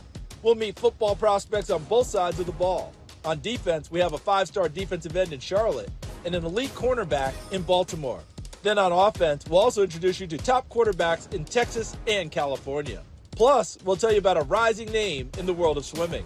Those stories and more are coming up next on Sports Stars of Tomorrow.